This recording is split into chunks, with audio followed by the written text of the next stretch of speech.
Let's go. Let's go. Let's get it. Nation.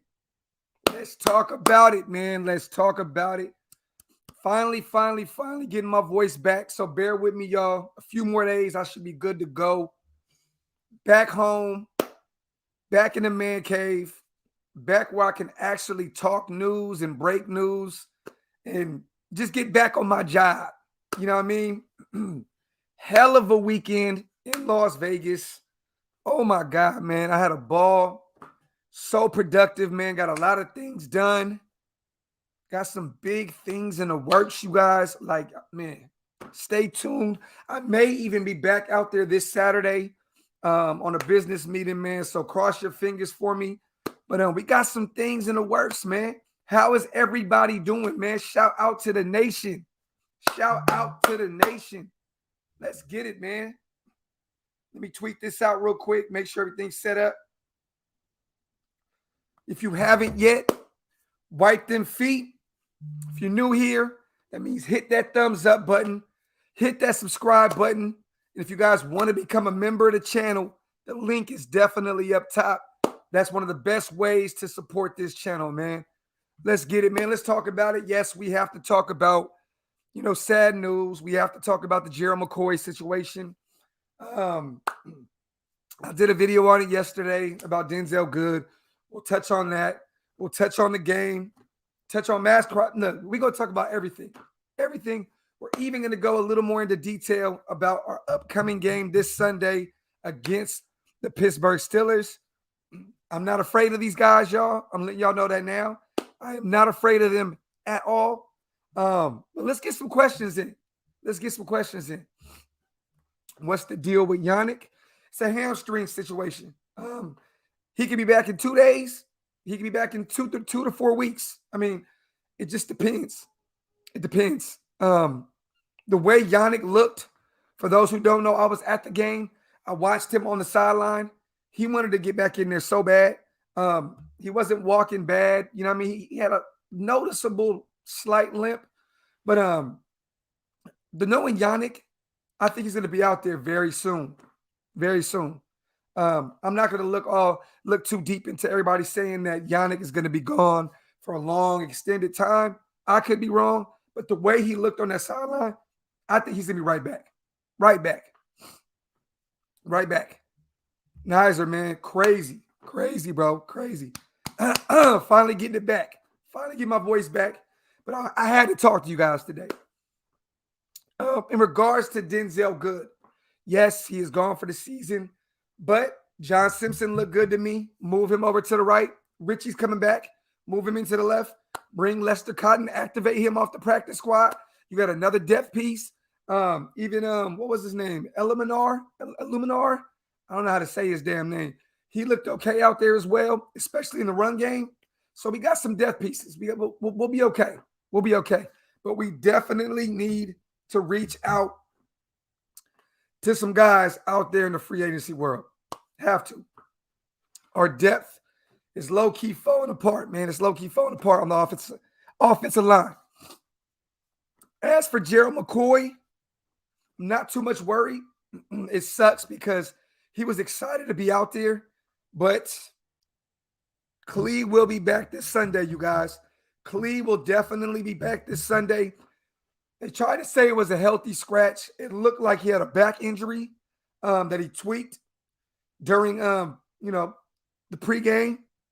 So he will be back. It looks like he'll play a lot more on the inside as well. We know Yannick went down, so he's going to be on the outside too. But he'll move in a lot. He'll move in the inside a lot. And we got Falone, man. We got Falone. Falone looks serious. Falone looks like one of those guys. We went and got Damian Square for the Chicago Bears practice squad. He'll come in as a depth piece as well. I'm not going to look too much into him. I mean, he's 32 years old. Not that big of Damian Square. I mean, his name is Damian Square. That's pretty much all familiarity I have on him. But look, we have depth pieces already on the defensive line. I'm not too worried about that. It sucks that Gerald McCoy is gone, but Quentin Jefferson looked great He looked great. Falone looked great. Phylon, Falone, whatever you want to call him, looked great. Carl Nassib looked really good out there. We're going to be all right. We're going to be okay on the defensive side of the ball. Alex, I don't think that Yannick is going to the IR. I could be wrong. If he is, he'll be gone for a few weeks. I don't think he's going to be gone for the season, bro. There's no way. There's no way. There's no way. There's no way. I'm telling you, the way he looked on that sideline, he wanted to go back into the game. And shout out to Denzel Good. I didn't get a chance to talk about this yesterday on the video because I was still at the airport. This guy tore his ACL, went back into the game for 10 snaps.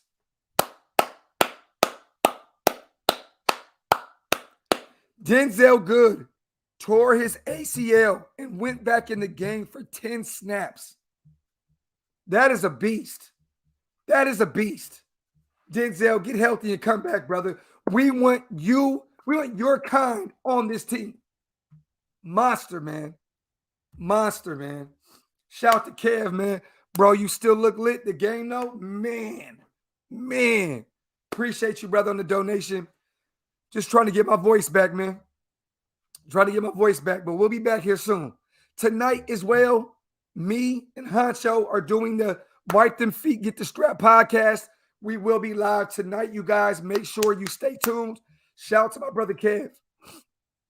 After this, it's honey and tea with lemon all day. All day. Shout out to my brother Herman. Raider Nation, appreciate you, Graphic Raider. My brother, man. I appreciate you, King. Thank you on the donation. Thank you on the donation, my brother. Docs, hold on real quick. Shout out to LM, Big Pern, Freddie Raider, man. Shout out to all my people. Raider 187. I'm going to get some tea right after this. Right after this. Alex. Man, I got to get my voice back. I almost walked out. I was on my way out of the stadium. I was pissed. I walked out. I stopped at the door.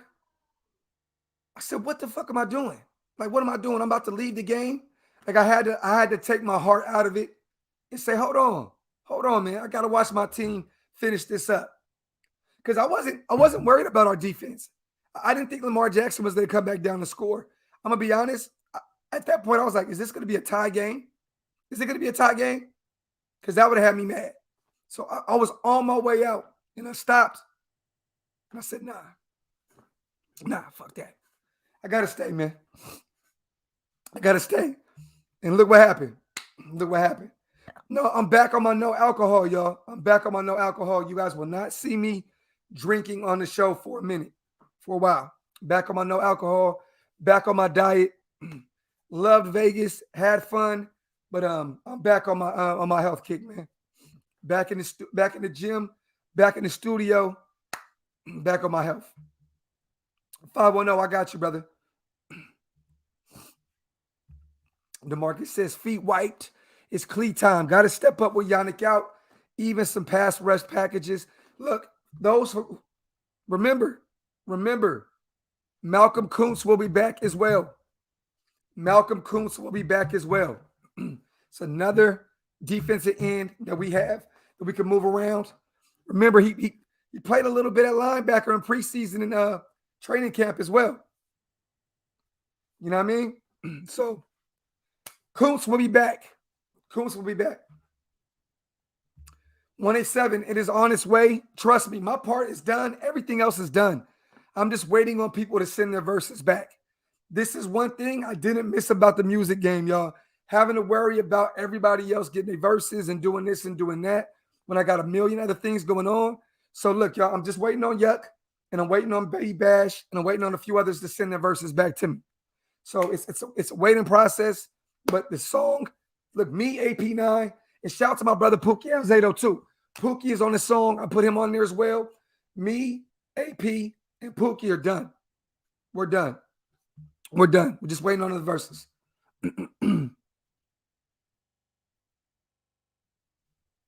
Jim, you must not be a Raider like me, brother. You must not be a Raider like me, brother. Sorry. Look, don't question my Raider, my Raiderdom, bro. Don't ever question what I got going on, bro. Please don't ever question. Look, I was walking out because I was pissed, but I stopped. And I looked back at that screen and I said, "There's no way in hell, bro. There's no way in hell." But don't ever question my Raiderdom, bro. Don't do that. Don't do that. I was mad, bro. I literally sent something straight to Raid the Tape, my brother Andy, my brother Icy, X. I sent them a message and I said, whatever we do right now, this is not a time for DC to throw one of those INTs that he's known for, that costly INT. That's what I said to them. Right before that, ask him. Right before that. He threw the interception, which Willie Snead was a big part of that INT. But it happened, and guess what happened? I was mad, and I started walking out. I literally called that interception. I called that interception. Hold on. I'm going to show you real quick. I got a screenshot. DC can't afford one of those ugly turnovers here. DC cannot afford one of those ugly turnovers here. And boom. Boom. Next play. Interception. And I was pissed. Shout out to you though, Jim. But don't ever question my Raiderdom, brother. Please don't ever do. That's one thing that will get you blocked over here. I promise you. I don't play with that shit. You can talk about anything else. I'd rather have you talk. Look, family and the Raiders. Don't question that. Don't question that. Hold on, man. Shout out to my brother Spotlight. I might need your help, bro. I might need your help right now. I ain't got no voice. I might need your help, man. Pull up. Pull up. Shout out to my brother, man. Appreciate you on the donation, King, always. And you know you don't have to do that. Shout out to the 228 people in the chat. Wipe them feet. Hit that subscribe button. Hit that subscribe button if you're not subscribed yet. We're almost to 10,000 subscribers, y'all. Let's get it. Got you. I'm going to send it over right now.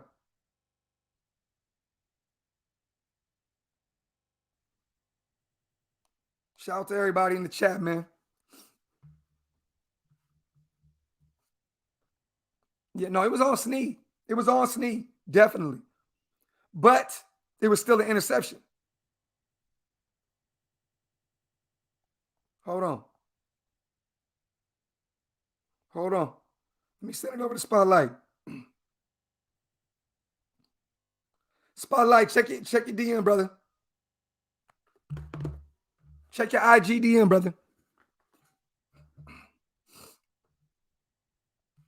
Yeah, Snead, man. He messed up. He messed up with that.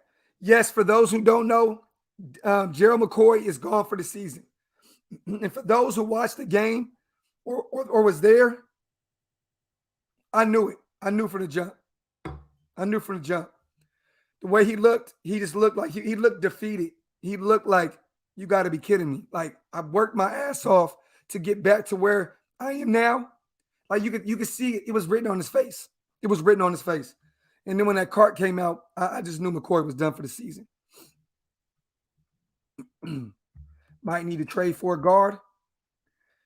We're going to need some help. We're going to need some help for sure.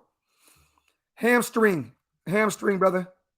Hamstring, Pat. I'm just waiting on seeing how long he's going to be gone. Me personally, I think he should be back soon. Jackie, love you, Queen. Love you, Queen. Yeah, their O-line is bad. Ben Roethlisberger, I think, 188 passing yards. He looked bad. Look, y'all, this is the good thing about playing Pittsburgh. We don't have to worry about where Ben Roethlisberger's going. We know where he's going to be at all times. This is not a Lamar Jackson situation. We don't have to worry about him running out of the pocket. We're good. We're good. If we can get to Lamar Jackson the way we did, we're going to get to Big Ben. Mad Max, 2 more sacks. I got Max with 2 more sacks. I got Clee with a sack. I got Falone with 1 too. Falone, Clee with 1, Max with 2. And I think a linebacker's going to get to him. One more. You know what? No, I ain't going to say linebacker. We're going to do that Nate Hobbs situation one more time. Nate Hobbs with a nasty sack as well. Pause. Let's go. We can even move if we have to. Alex Leatherwood can get moved to guard. You know what I'm saying? There's a lot of different things we can do. There's a lot of different things that we can do. You know what I mean? If we go out and get Mitchell Schwartz, which I don't believe we're going to do, but if we went out and got Mitchell Schwartz, we could put him at right tackle, move Alex Leatherwood in at guard. There's a whole bunch of different things we can do. People tend to forget that we still got Nick Martin. Nick Martin can move to guard. You know what I mean? There's a bunch of different things that we can do. So I think we're still going to be all right. If anything, I'm more worried about DC because we got to keep him healthy. We got to keep him upright. Shout out to you, Jackie. Always love, sweetie. You already know. Oh, yeah. Come on, Christian. Let them know, man. Wipe them feet. Hit that thumbs up button, y'all. Spotlight. Check your DM.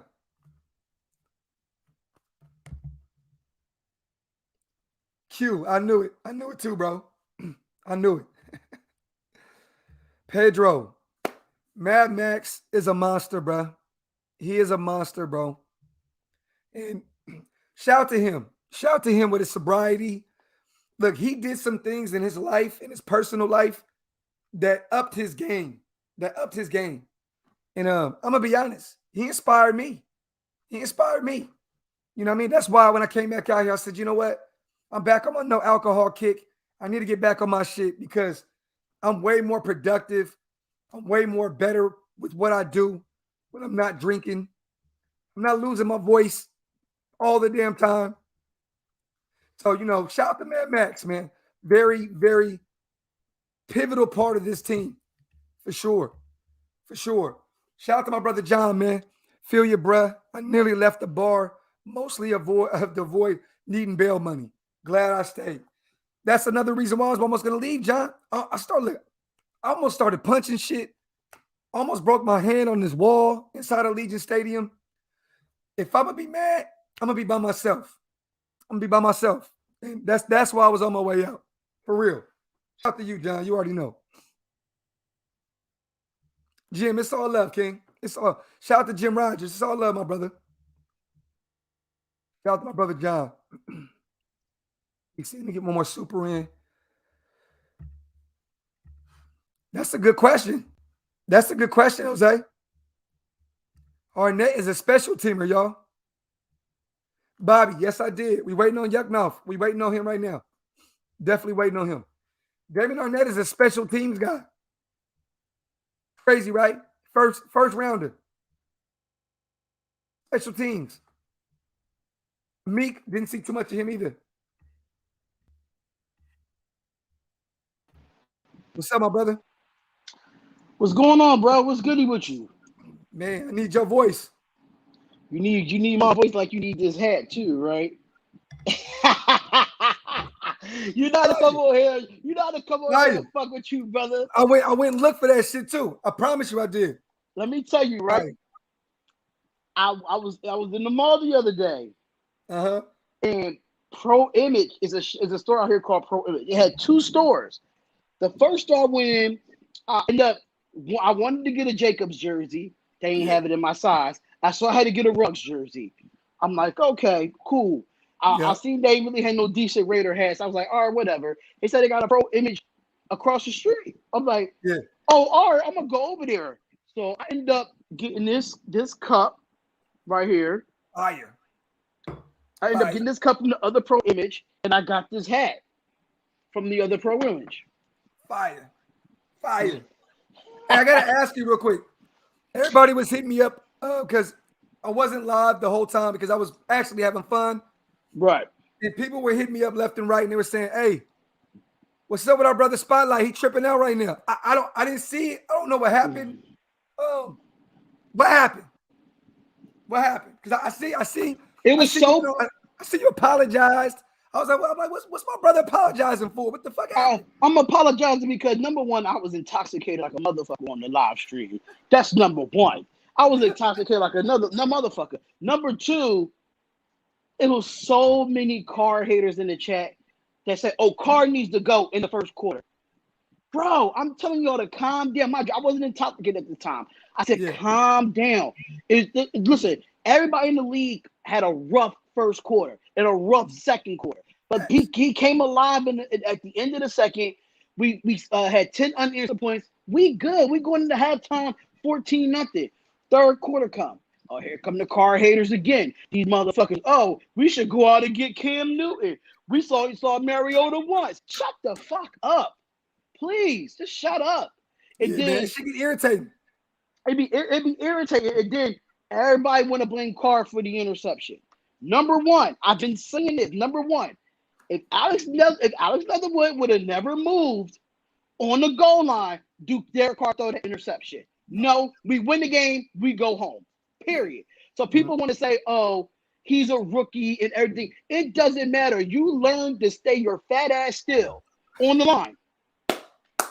I don't care if it was Alex. I don't care if it was Colton Miller. I would have did the same thing to Colton Miller. Yeah. Because you get paid to stay still. So people didn't understand that. Now you know that we agreed to disagree on the Alex Leatherwood situation. You know what I mean? Yeah, absolutely. But I totally agree with you. We almost lost that game because of that one bonehead ass penalty. For sure. It was a bone penalty. If people try to say, "Oh, give Alex Leatherwood a break," and I told people on my live yesterday, I stated that I don't have nothing against Alex Leatherwood, but numbers don't lie. He was the most penalized right tackle in college football. Okay. So I understand that.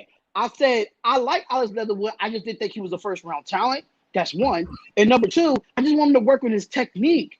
His technique was a little off as a pass blocker. He's great as a run blocker. You can see it all when Jacobs was running the ball. He was pushing people downfield.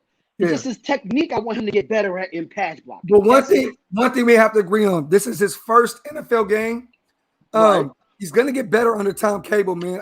That's what I really believe that Tom Cable is going to get him better. The play calling, though, there was a lot of dumb, unnecessary, like fourth and one. We're out the shotgun. We're out of the shotgun, 4th and 1. Like why don't you just hand the ball to end goal and let him run one? Or Jacobs, like what are we doing? Like there was just some bad play calling. Like I think that 4th and 1, Jacobs did run the football. He was just hurt. I know, but out of the shotgun, I didn't like that play call. Like I just felt like there was some bad play calling. Even the Willie Snead pass. Like we didn't see Willie Snead active all night. Like go to somebody that's reliable. Like I don't know. People got mad at me about that yesterday. I said, y'all wait all the way until overtime to put this man in the game. Understand it's his opportunity to, make the best out of it. But he should have been utilized more during the whole game. You got to give these wide receivers confidence. If you had them on the bench, there's no confidence there. Yeah. Sneed's like, oh, what did you bring me in for? Yeah. Why did I sign here? So it's a confidence. He echoes his sentiment. He said Leatherwood played well, but his penalties is a habit. He led college in penalties. Let me get these two soups real quick. Shout out to Mike. Y'all know you're a real one. Docs, I had a really good weekend. Married, got to watch that W on Monday. That defense is night and day better. Raider Nation for life. Shout out to you, man, and congratulations, Mike, my brother, man. That is so dope, bro, to go to Vegas, get that W, and get married. Come on, man. Oh, you can't get no better than that. No. Shout out to Dirty Raider, my brother. What it do, Graph? What it do, Spotlight? Good morning and blessings to you both.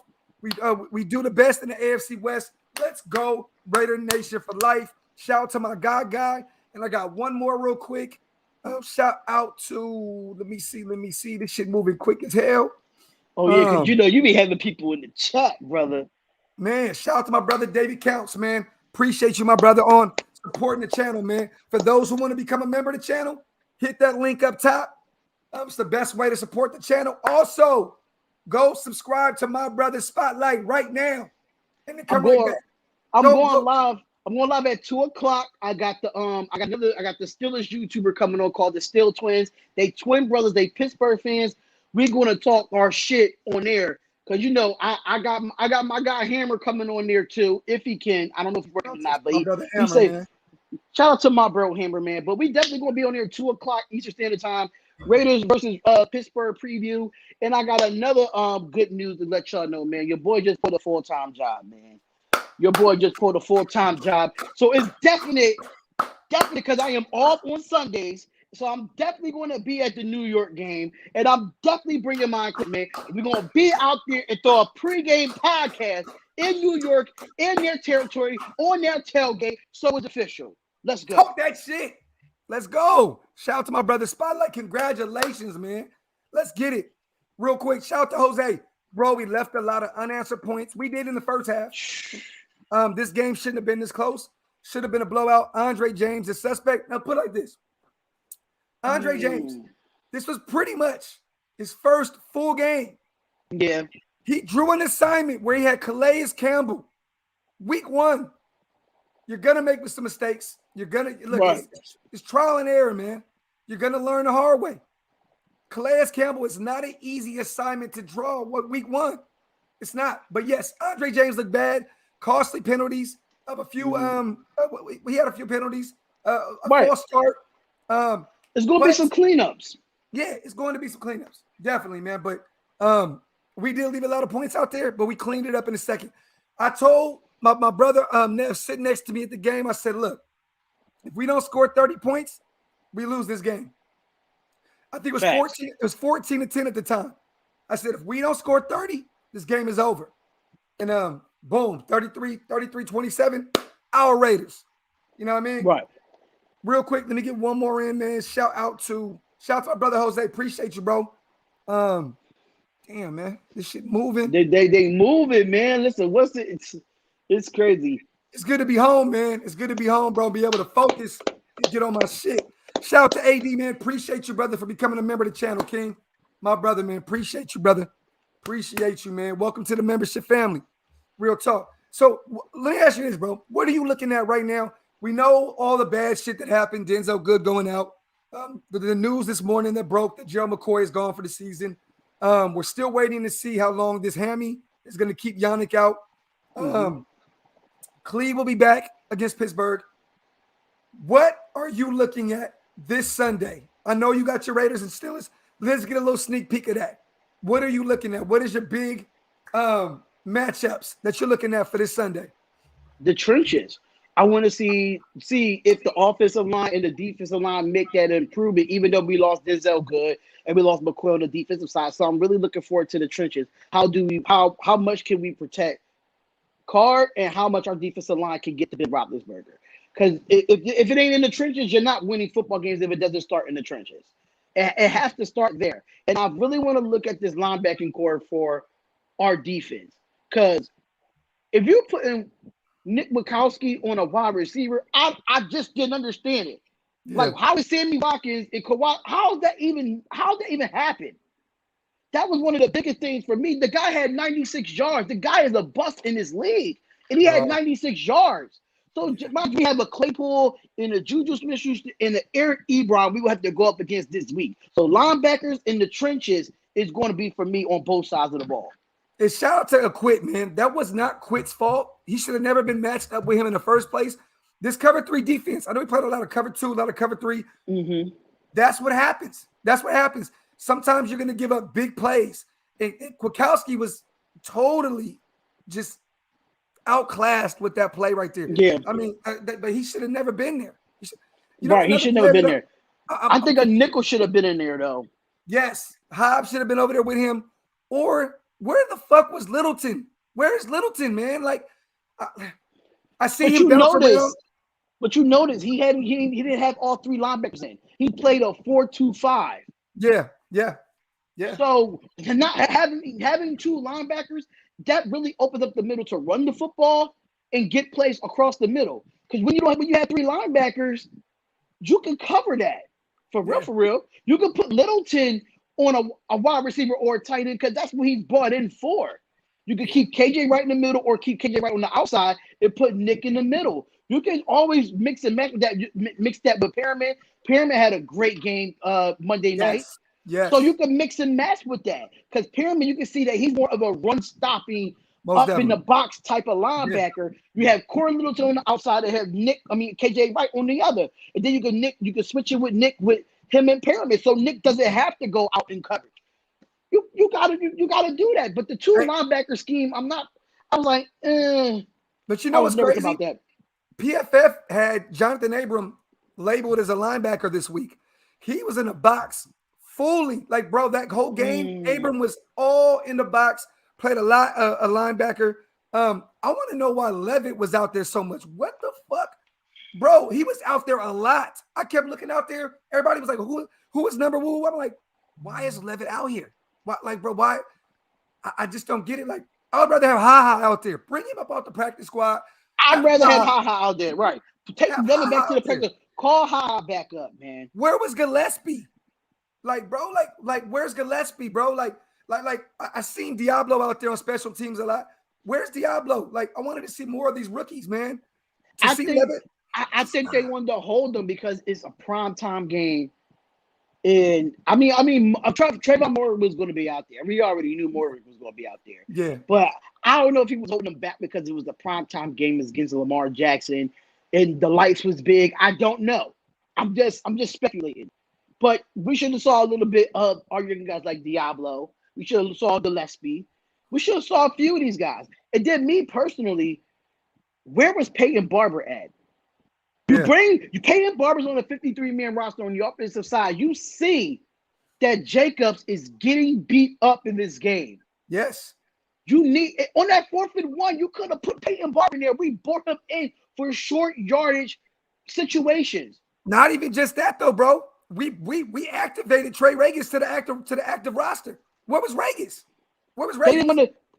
From what I was told, because we had to shut down the pre-show because me and my boy Raider J77, we was going back and forth. We was like, it was a crazy live. It was a crazy live. We had to get that down. You know, YouTube probably would have demonetized the shit out of that. But but they said that they thought that they feel like Regis was not, in their opinion, they said Regis was not ready. They feel as though that they should have played Peyton Barber over Regis, but what was the point of bringing up Regis for him not to get in? Yeah. If y'all know Jacobs is having an illness in a toe, and you know he looks like he probably have a little ankle injury now, why you not utilize those two other running backs and give Jacobs a rest? Yeah, for real. It was noticeable with Jacobs. He just looked out of it. His foot looked like it was hurting him. We already couldn't run the ball anyway. We already couldn't run the ball. It's like, you know what? Get Kenyon Drake some burn. Like Kenyon was great in this game too. Like in the passing game, in the blocking game. I was shocked that he was blocking really well. Like our running backs really helped this offensive line a lot week 1. Yeah. A lot week 1. Let's get some questions in. Shout out to Chris. He said Corey Littleton led the team in tackles with Perriman. But this is what I'm talking about. With Littleton, you're known as the best cover linebacker in the league at one point. Right. Where are you at in coverage? You know what I'm saying? Like, that's great. Like, shout out to Corey Littleton. That's my guy. I've been saying he's gonna have an all-pro Pro Bowl year this year. But I want to see some splash plays out of Corey Littleton. You know what I mean? That's what I want. He overran a run play that went for a touchdown. He over pursued. Yeah. He over pursued. I think it was Trent Williams that scored the long touchdown. He over pursued on that. But that's what happens when you have a 4-2-5. When you don't have 3 linebackers to help you out on that over pursue, it's really nobody there after that, for real, until you get to the secondary. Yeah. So when you have linemen moving up to that second level, 5 linemen moving up to the second level, and you have 2 linebackers, it's going to leave an opening. So that's why I feel like he needs to go to that 3 linebackers in certain situations. Shout out to Raider Gabe. You could have handed it off to Ingo. This is facts. Facts. That's true too. Shout out to Raider Tape. I don't care who was on the back. Who's the back at 4th and 1? Andre James failed us on that one. Facts. Walking. Manuel says Docs was cool, stopping and saying what's up, walking out of the Excalibur on Tuesday. Respect. Shout out to you, Manuel. Bro, this was insane. Look, one thing we already knew the nation, man. It's always love. Bro, I could not go anywhere without the nation stopping and just being like, man, Graf, we support what you do. We respect what you do. It was the nation really made me realize it was okay to quit my job and do this full time. Let me just say that. The support was Mm-hmm. real. The support was real. And man, shout out to you guys. Love you guys. Shout out to the chat gang. Shout out to everybody that walked up to me and said, Graf, what's up with you, my brother? It was, man, bro. This trip was the perfect trip, man. Perfect trip. Are you going to Pittsburgh? So I was going to, but the way my bank account is set up and the way Vegas got me. Ooh. See, I don't know, this is what I had to tell Hammer the other day, bro. I said I would not be surprised if Docs actually go to the game. Yeah. He said he wasn't going. I said Docs is the most unpredictable Raiders YouTuber on here. He's the most unpredictable. He was not going to go to Las Vegas and not go to that game. Come on, bro. Come on, bro. I was in the parking lot. I jumped out the car. I looked around. I see that long ass line where you had to go get your band. Mm-hmm. I just looked around. I said, $200. Fuck it. I'm in there. Mm-hmm. Like, it is what it is. Thanks. Bro, I had to, bro. I had to. But I probably will be back. I have a meeting out there probably Saturday, so I may be back in Vegas. So I don't know if I'm going to be able to make it to Pittsburgh. But, bro, we got some things popping. And I want to talk to you behind the scenes because we're going to be doing this. We're going to be doing something pretty big here soon. And, You know what we do. I want to bring my brothers on. I want the nation to be here together because this is what we do. So I'm definitely going to talk to you behind the scenes about some twists and turns, man. You know what I mean? Let's go. Let's get it, man. Let's talk that business. I'm always up for, new opportunities. Bro, JC, I'm trying to. Trust me. I'm waiting on Yuck Mouse verse. I'm waiting on Baby Bash's verse and a few others. So my verse is done. AP9 is done. Shout out to my brother Pookie Alzado. I put him on there. He got an 8. He's done. We're just waiting on some other guys to send us the verses. Trust me, it will be worth the wait. It will be worth the wait.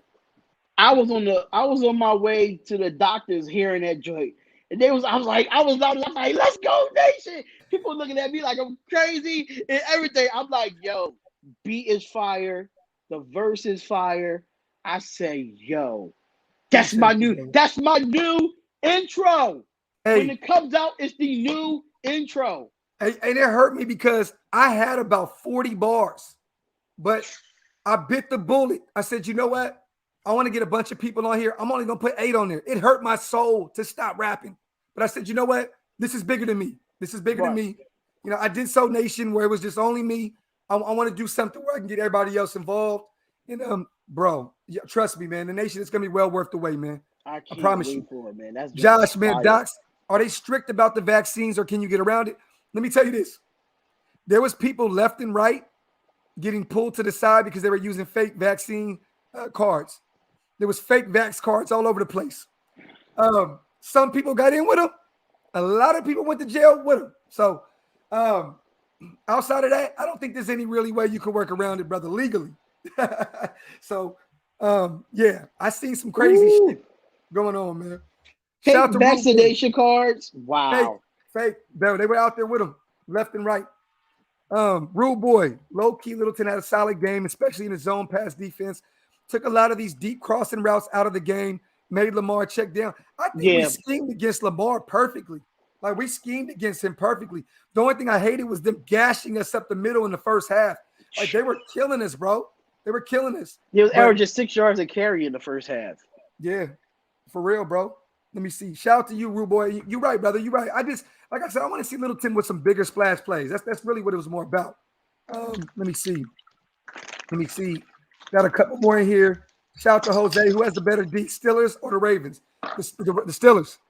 The Steelers. Their front seven to me is way more, and the secondary is nice too. That's why I said the trenches is going to be the most important part of this game. Our offensive line versus their D line, and their offensive line versus our D line. Straight up. But they got Hayward, they got Watt, they got some guys over there that look at Mika Fitzpatrick's one of the best top 3 safeties in this league. They got some guys. Joe Hayden's still over there, I believe. Mm-hmm. They got some dudes, man. So this is gonna be a hell of a game. I got a question for you, Doc. Oh, go ahead. Do super chat. Go ahead. Do you feel like in that first half that Derek Carr was forcing it on Waller to a bit too much? Yes. Yes. Because people got Um, on me about that. They said Waller is our best best receiver on the team. I can completely understand that. But why did it take to the fourth quarter to get Brian Edwards involved? let, Why? let me tell you this. Now, watching the game, being there, Mm-hmm. first of all, for those who didn't see, Ruggs was wide open on that first possession. When I mean to tell you, there was not one player 10, 20 yards near him. Ruggs was pissed, bro. He was screaming, bouncing, like screaming up and down on the. There was one play where DC missed Ruggs open, touchdown, 80 yards gone. Edwards could not find separation. It was until the fourth quarter where he started getting out there. In the fourth quarter, at one point, it was Ruggs and I believe Ruggs and Brian Edwards didn't even have one reception. Yeah, they didn't. He force fed Waller because no one else was getting open. No one else was getting open, and that's still a security blanket at the end of the day too. I mean, you're gonna force feed your best tight end. Well, I think he had 18 targets. 19 targets. 19 targets. That's Now crazy. my thing is this though. If you see that Waller's getting double teamed out of those 19 targets, Yes. why you don't do a double tight end to try to get that double team away from Waller? Put Foster Moreau in there. You get what I'm saying? I was very pissed how we didn't utilize Foster Moreau in this game. I think it would have took away from Waller. It would have took away the double team. Yes. I think Foster should have been utilized more. Mm-hmm. I think we should have been more tricky. That first possession, don't get me wrong, when Mariota went out, our offense kind of sputtered because Gruden even said in the presser that the plan was to use Mariota way more than what we did. Right. But he got hurt. You know what I mean? Went back down with that quad, I believe. This dude cannot stay healthy for shit. Bro, there was a time when DC was lined up at wide receiver. Like, it was crazy. The formations that we had were insane, and I loved it. We were doing some creative, different shit. Renfro, for a minute, we weren't even going to him. So I feel like we were force feeding him, but at the end of the day, it was cool because in the second half, it freed up all the other guys. Mm-hmm. You know what I mean? It freed up everybody. That's when Renfro got more active. Mm-hmm. You know what I mean? Edwards, all our guys. Shit, Kenyon Drake was more active in the passing game. So you got to take it for what it is. At the end of the day, we won. Shit, right. That's how I want to take it. You know True. I agree. Look, shout out to TS. People sleeping on our squad. First half looked like we needed preseason facts. Our O-line just needs time. TC will get us right. Talk that talk, TS. I appreciate you, brother. Shout to NYTY. I have 0 left. I came in person, couldn't find you, but we had the whole Allegiant rocking. Raider Nation for life. I appreciate you, brother. That shit was crazy. Crazy. We can hear it from the game. Like, I had my TV up loud, and it was people banging on my door telling me to turn the TV down. That's how loud it was in the league. Listen, I'm on the damn East Coast. If my TV loud and the Raider Nation's coming through my goddamn TV, and I'm getting banging on the door, you know the Raider Nation is doing something right. Yeah, bro. It was insane. I was telling Raid yesterday there was a few weird things. I even talked about it with Stu on the live. They were trying to do some new chants and do some things. It's still kind of fresh. It's a newer environment being in Vegas. Mm-hmm. But the nation showed up full swing, bro. You couldn't have asked for a better Monday night week 1 game, bro. It was just crazy. You couldn't. Crazy. In the way we won, though. Yes. The drama at the end. Yes. It couldn't get no better than that, man. Shout out to Brian. I don't know why Levitt is playing more than Arnett. Also, I think Solomon Thomas' sign was a waste of money. Now, I have to eat my words on this one. I have to eat some crow on this one. Solomon Thomas looked like shit. He could not get any pressure. There was a few plays. Shout out to Andy where you see a tight end get off on him. You see a running back get off on him. Solomon has to do better. He has to do better, or why are we giving him a roster spot? That's $5 million. And Solomon has to do better. He has to ball out. Arnett is going to get some burn at some point. I was shocked to see Meek not even get that much burn. But Arnett's going to slowly but surely work his way into the mix. I'm still a little shocked that a first rounder was a special teams ace guy. Like that to me is just like you're a gunner. You're a gunner pretty much. I mean, basically, that means that as far as that nickel position, I mean, and that number 2 position, Casey Hayward outdid Arnett, and so did Nate Hobbs. That's what it's looking like. You got a potential second, third round guy in the first round. Yeah. That's exactly what you did. Because Arnett is not a first round talent either. That's and that's why he got outplayed in the training camp. He got outplayed in preseason. Yeah, that's facts, bro. Shout out to Chi-Town. I seen you coming out the COVID tent as I was going in, man. Shout out to you, brother. Also, shout out to NYNTY one more time. I flew out from B-More. They were so depressed. We screaming Raiders at the BWI at 1:30 this morning. Talk that shit. I did so many Raiders chants that my shit was gone. Also, I got to shout out Stu real quick. Yesterday was fucking insane. Like, I had no sleep. I was on the plane. Stu kept me out all night. Stu is a wild dude, bro. Stu is wild as shit. I believe it. I took him to the studio. Everybody, my brother Fingers, shout out to everybody that was in the studio. They were looking at bro like, holy shit. Like, this was a former Raider? I'm like, yeah. He's like, yeah. They're like, he's fucking crazy. Shout out to Stu, man. Shout out to Stu. Also, shout out to Mr. Fab. Shout out to AP9. Shout out to everybody that was in the studio with us all weekend long. Shout out to, man, the love was real, man. The love was real. Yo, you was not playing about that snake, though, bro. Bro. I saw that. You was not playing about that snake. No, bro. That shit was crazy. There was 17 snakes in that studio.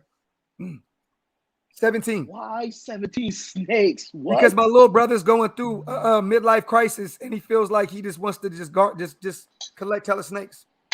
Wow.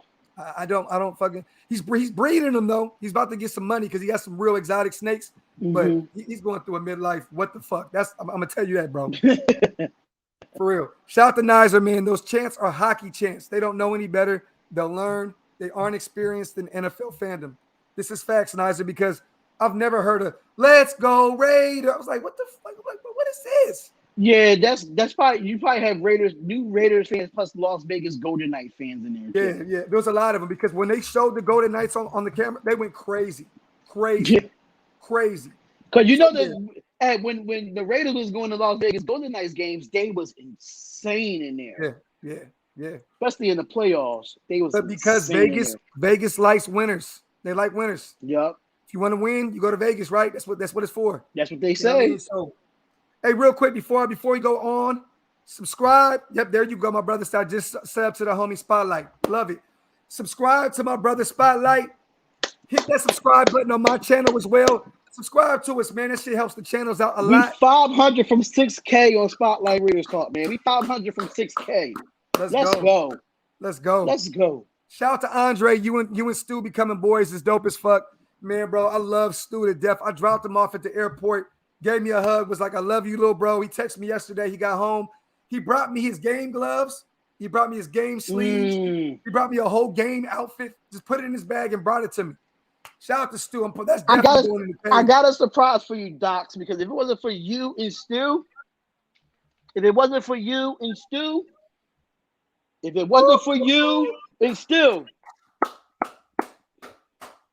Dope, bro. Hey, those Raider AIs is stupid, bro. These are stupid. And I fucked mine up in Vegas. I gotta go get another pair. Man, in Philly, they was the last pair and they was on sale. I was like, what? They usually like 160. I got it for $90, bro. I paid $160 for mine, bro, and I'll never pay that much on shoes. But it's the Raiders, bro. I would have paid $160. It's the Raiders colors. I would have paid it definitely. And of course, I had to do them. They AIs too. You know, from Philly. AI is one of my favorite, bro. It's top 5. Yeah, he's my top 5, bro. Come on, man. Question: one of the best kicks out, bro, ever. I used to have those when I was young. I had the white and red ones, the blue and I had all them shits, bro. All them. They got the Georgetown colors out too now. When he was in Georgetown, they fire. I might have to get that, bro. Hey, B is still out there. B is literally out there on a bender right now, man. I hope little B is okay. But yeah, bro, B is out there wilding right now. So hopefully he got back home to safe, man. He just FaceTimed me a minute ago too. I gotta hit him up in a second. But bro, it was fucking crazy, bro. Hey, this trip was epic, dog. Like for real. I've never been to Vegas. I gotta get out there though. Bro, you have to. Las Vegas add their own chance to it. Was strong. Dude with Cuban Short was not got going. It was nowhere. The squad wasn't jamming in the locker room. Shout out to Too Short and Ice Cube performing at halftime. When that blow the whistle came on, let me just tell you, Northern California was in full effect. You just seen the hyphy movement. I was like, here we go. We're home. We are home. You felt like home again, huh? Yes, bro. Bro. Too Short brought that. He brought that Oakland, that shit that we needed week 1. You know what I mean? Definitely. Yes, Chris. Hey, B is still there. Oh, that's He's still there. He probably lit right now. Let me see. He said, "Graph your top 5 NBA players, bro, of all time. AI is at the 2. Magic's at the 1. I got Worthy at the 3. I got Weber because I'm a Kings fan at the 4. And then at the 5, I don't know why, but I love Hakeem Olajuwon. That was one of the first centers that can shoot ever. So Hakeem is my guy. Ooh, you leaving Jordan out of his top 5? I'm a Magic guy, bro. I don't do the Jordan situation. I respect it. I respect it. You know what I mean? Long as LeBron is not in that top 5, I'm good. Oh, hold on, Docs. You missed. Hold on. What did Brett say? I didn't even see what I didn't see Raid's comment. Oh, I see the noticeable difference in Carr's pocket movement and scrambling. Mm-hmm. Facts, bro. He looked a lot more less timid. I mean, don't get me wrong. In the first half, he was a little. We're like, oh shit, here we go. He still looks a little, but he bounced back. I knew he was going to bounce back in the second half. I just knew it. And once I've seen them go down the field in the first half and to have 10 unanswered points and kick that field goal to end the first half, I'm like, all right, Carr is getting some confidence with this drive. Yeah. And if we have to go into a fourth quarter with Derek Carr and we're down, we're going with Derek Carr to win us this game. And that's exactly what we did. Carr's only one away from having the most fourth quarter comebacks. He has to beat out Matthew Stafford. Matthew Stafford got 26, Carr got 25. Yep. Shout out to my brother Emmerich, man. You already know. Where's it at? Where's it at? Kings, baby. You already know. He's loyal, man. Y'all got to figure out, man. He's loyal to the Kings, man. No matter if they bad or good. Same thing for the A's, too. Y'all got to figure that out about Docs, man. Tom Brady's going to retire in end of January, early February when we beat them in Los Angeles to win the Super Bowl. That's when Tom Brady's going to retire. When we beat the Bucks in the Super Bowl in LA in February of next year, that's when he's going to retire. Point blank period. When the Raiders beat the Bucks in LA, Brady's gone. We're going to retire him. It's only right. We created him. We're going to end him. Yup. Facts. Let's go. Let me see. Defense pressured Lamar 54.5% on dropbacks, but only blitzed 5% of the snaps. That's crazy. I wanted to blitz more too. Like we really have never blitzed. I was sitting there like, because Gus is not a guy that blitzes at all. He doesn't. He blitzed a few times, but we didn't really get to him to the blitz, but our defensive line got to Lamar Jackson before our blitz did. Yeah. And it was so beautiful to see us get pressure on the D line, bro. It's been so long. Oh my God, Carl Nassib. I'm sorry. Y'all need to leave that man alone. He got paid for a reason. Leave that man alone. Leave that man alone. Leave him alone. Because that was a crucial fumble in overtime that he stripped from Lamar Jackson. The end of the game. The end of the game. Leave that man alone. So let me ask you this. Three game balls on the defensive side of the ball, 3 game balls on the offensive side of the ball. First game ball is Max Crosby. Facts. Gotta give Nassib one, right? Yeah, but Denzel Perryman. Those are my 3. I have to go with that 3 as well. Phylon on the outside looking in. Phylon on the outside looking in. But my honorable mention is Casey Hayward. Yes. And he looked great in the first. Yes. He looked great in the first half. Like crazy. Crazy, my bro. God. Honorable mention, but it's NASA, is Max Crosby, and Denzel Perryman for me. But it's so close for me switching out Denzel Perryman with Casey Hayward. But Casey Hayward is my honorable mention, bro. on the offense is DC, Daniel Carlson has to get one. Has to get one. Yes. Has to get one. And then you know what? I'm gonna give that third one to, man. I'm going to give it to Brian Edwards because without him, we don't even get in overtime. We don't get in overtime. Right. We don't get in overtime. So, he had 4 receptions for 89 yards, so that's not bad for a real debut for Brian Edwards. Yes. So I give it Daniel Carlson, DC, Brian Edwards, man. Oh, well, you know, Waller, but Waller's gonna Waller. I mean, at the end of the day, we already expect that. Yeah. But and you think about it, you targeted 19 times to me at what is it, 108 yards or 108, somewhere around 110? Yeah, about 110. You get targeted that many times, you better get at least 100. You know what I'm saying? But I got Edwards, Daniel Carlson. I like what Ray the Tape said, though. The first one has to go to Gus Bradley. I like that. Zay Jones, honorable mention. Zay Jones and Hunter Renfrow. Yeah. Oh, shit. That fucking game ball to everybody, bro. We won the fucking game. Yes. Let's go. Man, they had me in the listen, my life was lit. But I was lit too. This cup was filled with intoxication here. I was lit. Going, man. I woke up the next day like shit. Bro. I was surprised I did the live yesterday. Bro, I've been there, bro, where I go back and I watch a video and I'm like,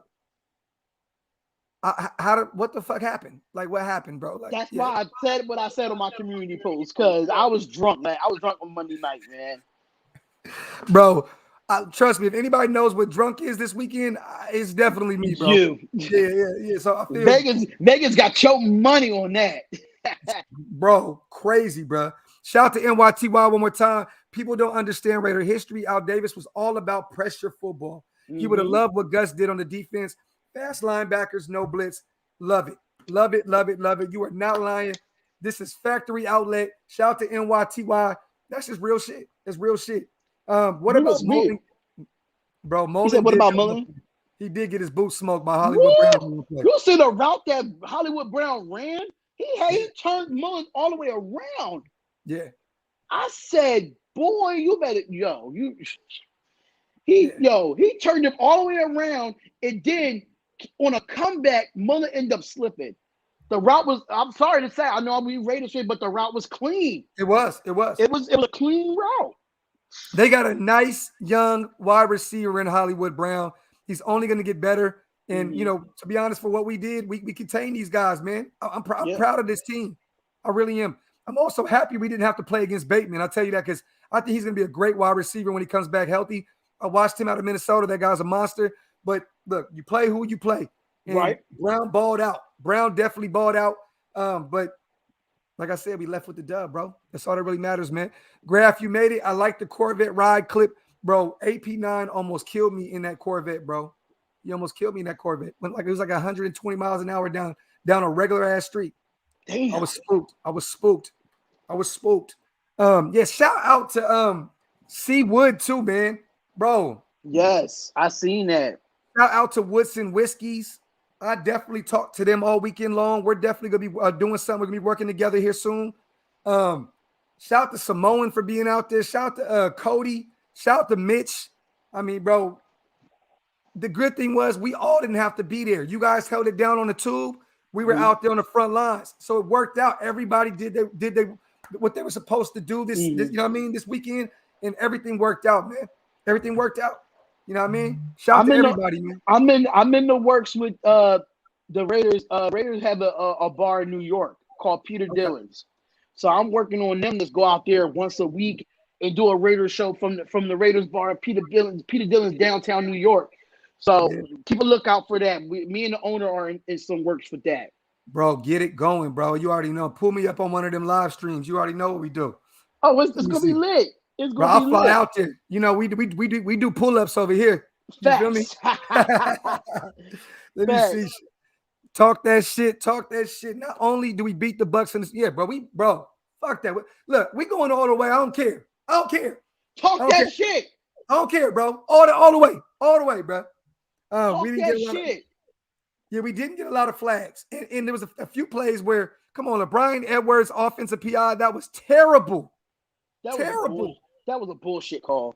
Bullshit call, man. It almost They accidentally ran into each other. It was a route that he was running. They accidentally hit each other, and you will call offensive PI. Get the fuck out of here. Yeah, Man. that was a terrible, terrible call, man. Shout out to AD. Max helped with Carl with that sack by trapping the right tackle's left arm. I seen that. And Carl got that free shot. And Josh putting 99 on his ass was dope, even though DC got sacked. Bro, these running backs were really blocking well. Jacobs looked good out there. Like I said before, I don't want to sound repetitive, but these guys were blocking great. But yeah, you're right, AD. Max helped that defensive line all across the board. That's why he was the highest rated PFF Raider player this week. This dude was doing it all, bro. Max is going to be, he may be an all-pro guy this year, bro. I think he is. Extend him now. Let's get him out the way. Right. Let's get him out the way. Now, was that new offensive lineman in the game on Monday night that we picked up from the New England Patriots? Illuminar? Yeah, I could not pronounce his name for nothing on Monday night. I think that's what it is. I was like, he looked good. Yeah, he didn't look too bad for his first game. I think he was on the practice squad, right? Yeah. Thank you, New England. Appreciate it. He's gonna be better. He's gonna get better too. He's gonna get better in the system with more, with more reps. So right. I'm excited. Now Good is out, he's going to take that spot. Yep. Or Simpson may get moved to the right if Richie comes back to the left. So we have some options. Shout out to AJ Cole too. He was punting his ass off all game, man. He left bad field position for the Ravens every time. Yeah, this is facts. Shout out to Keep It Real. If it was any other QB besides Lamar, we have 5+ sacks. That's facts. He was running for his life 50% of the time, and he's slippery. Ben will feel the pain Sunday. I just said this earlier on before you came on, brother. We know where Ben Roethlisberger's. It's good to know we're going to know where he's going to be at all times.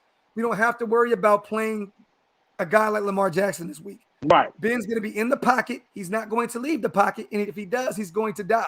So I think we're going to get way more sacks this week. Ben's going to have a tough game against us, bro.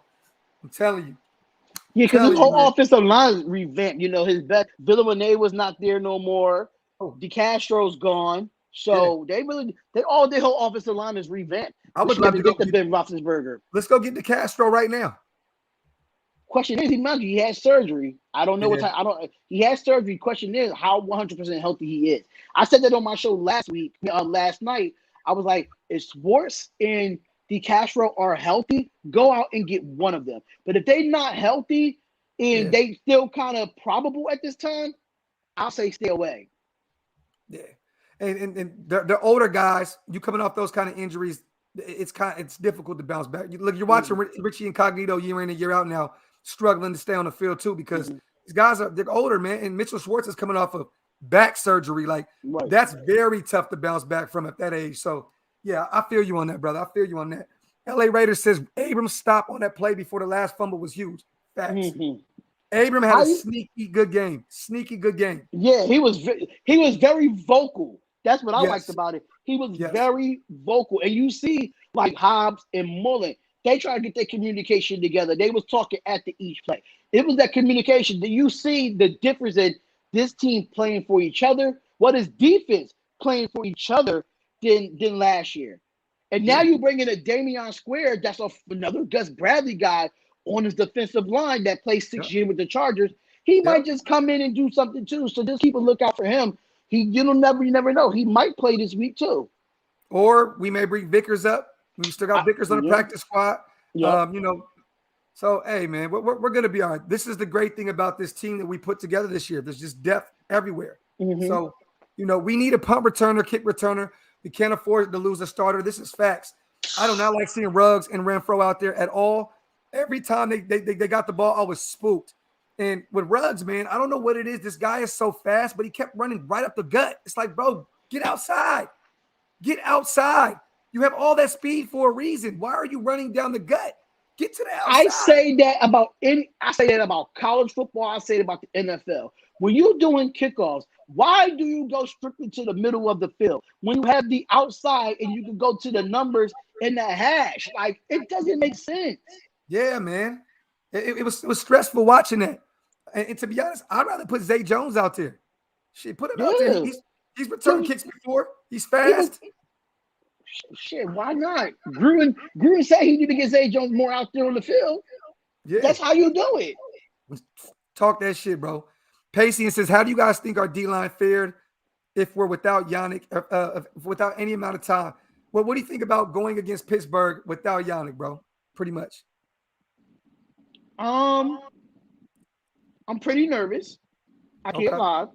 Okay. I'm pretty nervous, but my question is, Cleveland Farrell's coming back. I know, like I said, all offseason, I know he's better inside. Malcolm Koos probably can come back. That's going to be really tough to have a rookie out there. Yeah. It's going to be tough on that side of the ball. But if Max Crosby get that pass block and rolls over to him, it could open it up for a Malcolm Koos and a Cleveland Farrell. I just feel like his impact is going to be missed. Yes. His impact is going to be missed. That's bigger than anything. I agree. Because even if he doesn't make the tackle, he get these players fired up on that D line. Yeah. It's the impact that's going to be missed. So I think we'll be fine. We're going up against a tough running back in Najee Harris. He's a really hard running back. Another Alabama guy. Yeah. So we just gotta pin our ears back and just lay the wood. Pause. Lay the wood. Hey, real quick. Hey, rate the tape, man. Pull up, bro. Yeah, I'm not gonna have you. I'm not gonna have you, comments, bro. We're not gonna have you in the chat, bro. Putting all that great content in the chat, bro. Pull up, bro. Facts. Pull up, bro. We're not doing that, bro. Hold on. We're not doing that, bro. Real quick. But Najee's gonna want to eat this week too because, first of all, he's from the Bay. Yep. And he's coming off of a very subpar game against Buffalo. He's going to want to eat this game. Two guys to keep an eye on for me is going to be Fallon. I'm going to say three. Fallon, Hankins, and Q. They have to still up that middle because we were getting gashed all first half. They were running down our throats in that first half. We definitely need to have our defensive tackles ready to go against Pittsburgh. I think we need to go 3 linebackers in this game just because of Najee Harris. I like that. So who you putting out there? Is it KJ, Perriman, and Littleton? Okay. And then rotate Perriman and Wachowski. Rotate them for middle. Yeah. Because they both run stopping linebackers. I mean, KJ Wright can stop the run, don't get me wrong. Yeah. But he, I just feel like right now, Denzel Perriman, what I saw Monday night against the run, I think you should start him over Wachowski and have Wachowski, or whatever how you pronounce his name, come off the bench in situations. Yeah. I'm sorry to say, but Perriman outplayed you. Yeah. But one thing I love about Wachowski is he's great against the run, like you said. So like that's his strength. You know what I'm saying? He's okay in coverage, but he's not known for that. He's great against the run. And if you want to keep Najee at bay, you want to make Ben throw the ball. Yes. Ben, he makes a lot of mistakes, especially here at the tail end of his career. He makes a lot of mistakes. So you want Ben to throw the ball all over the place because I'm saying right now, turnovers are going to be a big part of this game. Big part of this game. Hell yeah. You know what I mean? It's gonna be a big factor. It should be nice this weekend. Yeah. So whichever defense plays better will win this game. I agree. I totally agree with that. But I still think that our offense is so much better than Pittsburgh's that we're gonna have the upper hand on that side too. You know what I mean? Yeah. So, we just got to make sure we we're covering the Claypool of the world. I'm not really concerned for Juju Smith-Schuster. No. Eric Ebron is a big target, so that's the one person I do want to see. And Deontay Johnson. That's the guy. Yeah, he's gonna be the people slept on him last week. We cannot sleep on him this week. He was the only touchdown that Ben Roethlisberger threw for a touchdown to win that game against Buffalo because that was a defensive game all the way through. Yeah. So Deontay Johnson is definitely going to be one of those guys that we gotta keep a lookout for. How many sacks you got this Sunday? Well, so we got 2. We got 3 on Monday night. I believe 3. 2 by Max. Yeah, I think we got 3. So if we got 3 with Lamar Jackson as a mobile quarterback, I'm saying we're getting 4.5. Okay. I like that. I like that. I Let said me we see. get 4.5 because I just feel like Ben. I mean, he's mobile, but he ain't mobile. He ain't a Lamar Jackson mobile.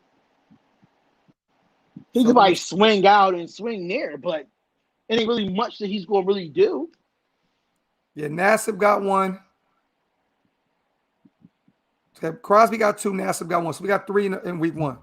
We're getting 4.5 in this game. I like that. I like that. I'm gonna say 4 or 5 as well. And I think Cleve for sure gets one. I think Cleve's gonna come out Yes. hungry.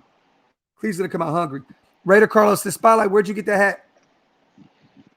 Pro Image, man. If you go to proimage.com, well, proimagesports.com, you could probably find it on there. Or if you can see if it's a Pro Image. Matter of fact, bro, where are you located in Dallas, Texas, right? Yep. Let me see if they got one out there. I'm about to look it up for you right now. Q, I I'm was about to go just right to reading. their locator. I was literally just reading that, Q. That's crazy that you said that. Yeah, I was just reading that. Looking at Victor's first tweets, it don't look like Yannick's going to the IR because he said he celebrated the win for a little bit before getting working to get back. Yeah, man, look, he may miss this week, but the way Nassib emerged and with Clee coming back, and I know Kuntz is going to be he'll be there as well. I'm not too worried about Yannick being gone this Sunday. I'm really not. Look, the way he was walking on that sideline, I watched him the whole game because we were wondering what was going on. And he was still looking good on the sideline. He was all up and down the sideline cheering for the team. I don't think that's hamstring. I don't think it tore. I don't think it's anything like that. I think he just, aggravated it. You know what I'm saying? Or pulled it. But that could be a 2-day thing or it could be a 4-week thing. You just never really know. But I think he'll miss Sunday and be back the following week. Yeah, McCoy So is done. how far is Louisville, Texas from you? Right down the way, right down the street. They do have a Pro Image down there in Texas. But bro, I will. Is Louisville, Texas? Well, I will be going there tomorrow. This is facts. I will drop my sons off at school and I will go hit Pro Image in Louisville, Texas. Facts. Shout out to you, Q. Appreciate you, brother. Jones, bro, did you see that Chandler Jones had 5 sacks? 5 sacks, 2 forced fumbles in week 1, bro. That I look Guess at him. Guess who the Titans offensive coordinator is, though? It tells it all. It tells it all. Bro, they should have knew. We should have knew this was gonna happen, bro. The Titans look terrible. Terrible. No. Let the nation know. Because if they don't know, let them know who is their offensive coordinator. Who? Todd Downing, y'all. Todd fucking Downing. Bad. You let Arthur Smith go to Atlanta when he had Tannehill at his best of his career, and you put former offensive coordinator Todd Downing.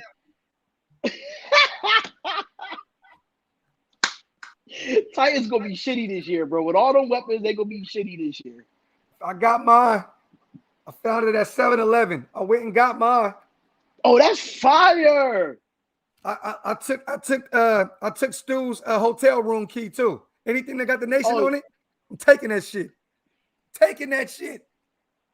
Yo, you see on the Raiders app that they even have like a debit card with the Raiders? They had a Raiders debit card. Yeah. I saw that. I was like, that looks fire. I might have to apply for that credit union. And I don't even live out there. Them shits is fire, bro. I don't know what this is, but Cody gave me this. It's like a screw. I guess it was from Allegiant Stadium. Hey, anything that got the Raiders on it. There you go. Add it to the man cave, bro. In Louisville, Graph. I'm in North Dallas. Yeah, bro. I'm in Frisco. I'm in Frisco, bro. I'm literally right outside of Frisco. So hit me up, Rob. Let me see, bro. Let me see. I got to get the merch, oaklasvegas.com. Hey, let people know where is your stuff at too, bro? Mine is on spotlightsportsgear.com, but I do have a link. I'm thinking I'm gonna make another link for it just to say spotlightraiderstalk.com. I'm gonna make another a link for it because I know it's with my Spotlight Sports Network. So that's why I put spotlightsportsgear.com because it's all under one entity. Yeah. I found this shit at Raider Image. I wanted to do something different. I was like, let me get something different, man. Little leather joint. That's what that hat is, y'all. Shout out to Terrence. This is Spotlight's YouTube right here, bro. Right there. Man, Terrence is the hardest working Raiders fan on freaking YouTube, bro. Without him, He needs to be paid. Yeah, without him, this shit don't work, bro. Facts. Shout out to Thor, man. Shout out to my brother Thor. He came over there when I did a Cody Raider show. He came over there and rocked with me, man. Was over there with Raider Cody. That shit was fun, bro. We had a ball, man. Shout out to my brother Thor, bro. Appreciate you for coming down. I actually did his show too at Tommy Rockers. I forgot because we were so drunk. I went over there, smoked a cigar with my brother Thor, and we did our thing, man. Shout out to my guy Thor. Let me see. I got you. I promise you I got you, bro. Look, I've been busy, bro. I owe Bass a shirt. I owe Em a shirt. Bro, there's so much shit going on right now, bro. Trust me. Now that I'm back home, I can focus. I'm back on my game. Everett, I appreciate you. Manuel says Ravens and Steelers were the ultimate test for our team to start the season. We're going to be battle tested going into this season. Facts. Y'all worried about them damn receivers or what? Now, Ray the tape, let me tell you this. I know you were. And after watching the first half, yes. After watching the second half, no. So I think we're going to be all right. I think we'll be fine. We'll be good. Lizette, me and Honcho show is tonight. The Wipe Them Feet and Get the Strap podcast is tonight. My flight was delayed. That's why you couldn't do it last night. Okay. It was supposed to be last night, but my flight was delayed. And then, with Honcho, we were like, it works better for us today. So we're definitely going to be doing one tonight. Definitely. That's going to be a dope show. Yeah, bro. We're going to have some fun, man. We definitely going to have some fun. What about Mariota, bro? Still waiting on that.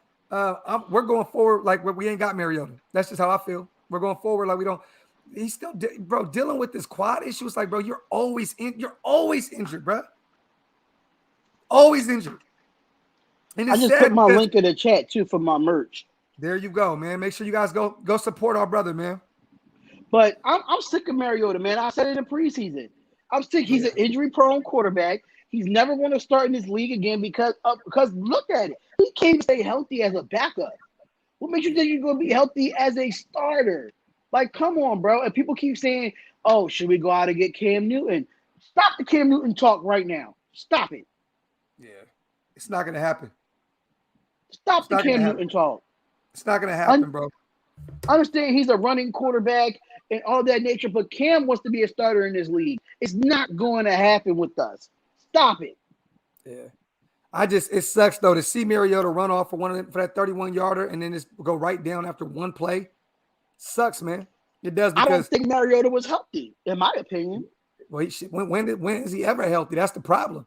Right. That's the problem. Hey, who gets the first interception?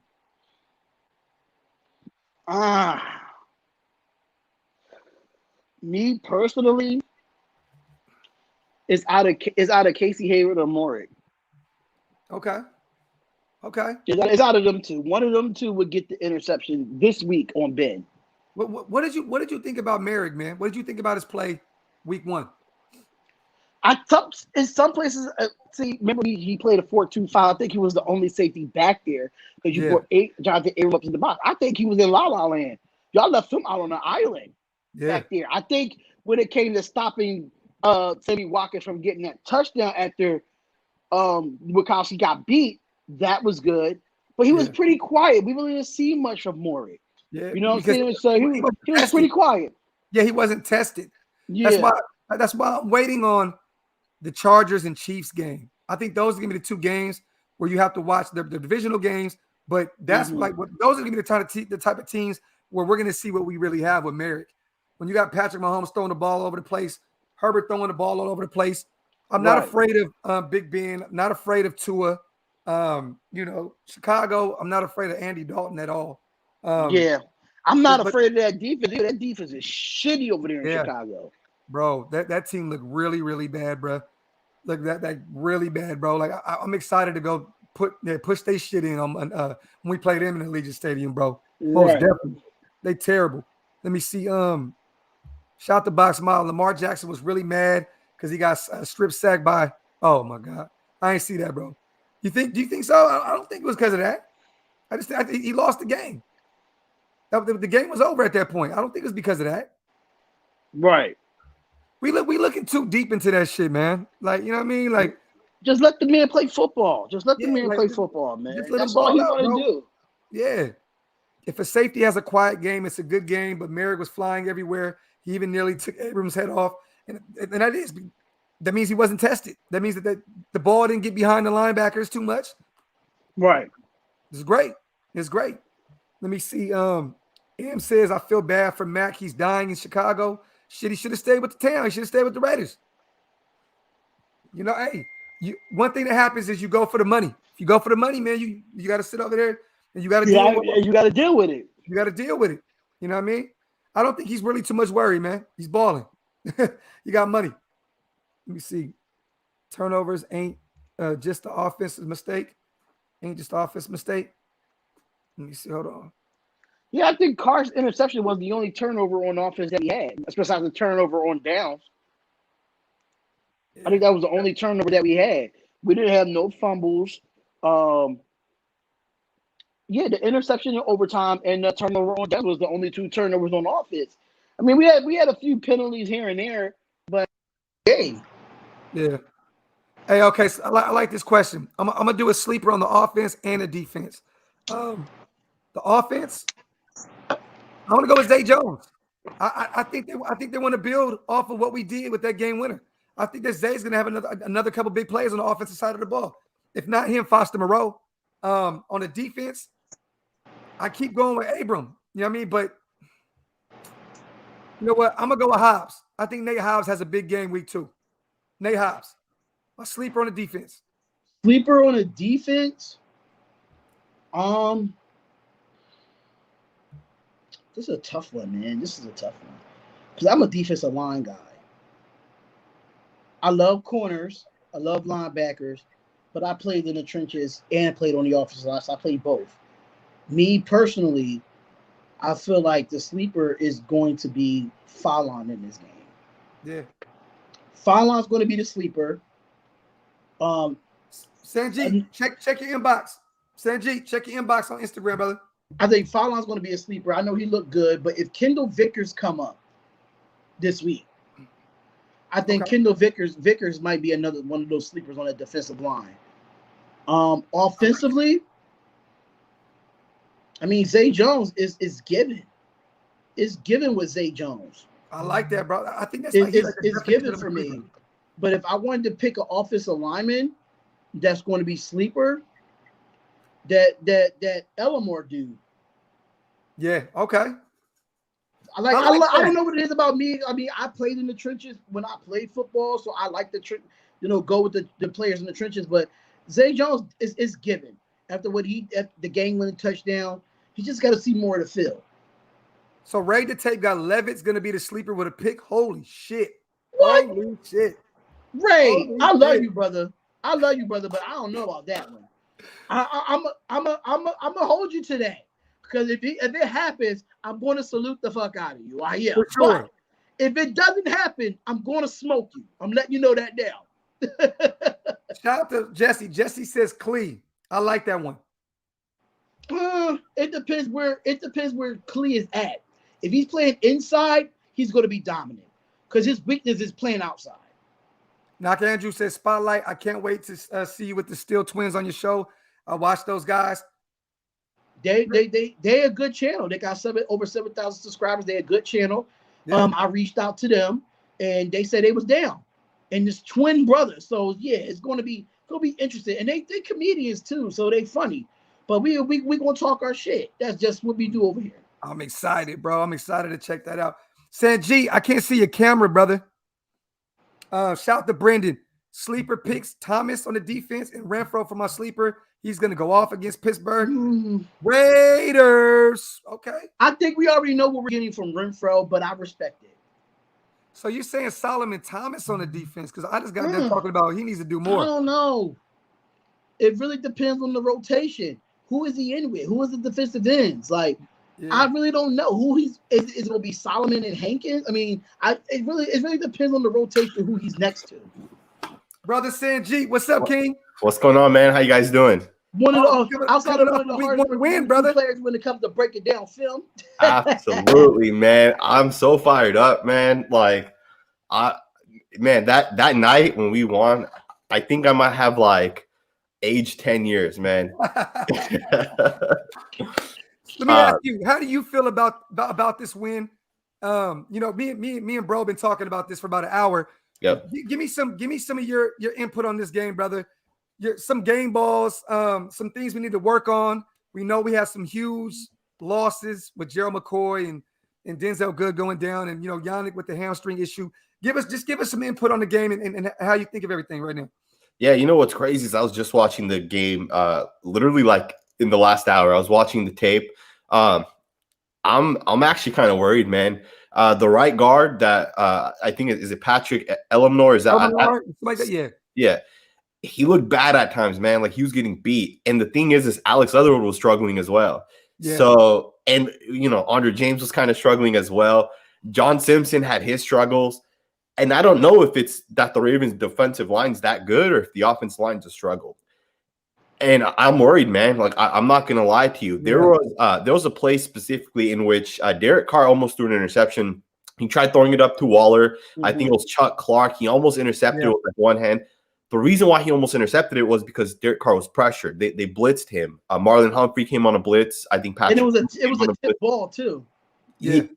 Yeah. So like, if Derek Carr's being pressured, we're gonna struggle, man. We're gonna struggle, especially if it's pressure with like 3 or 4 guys. Yeah.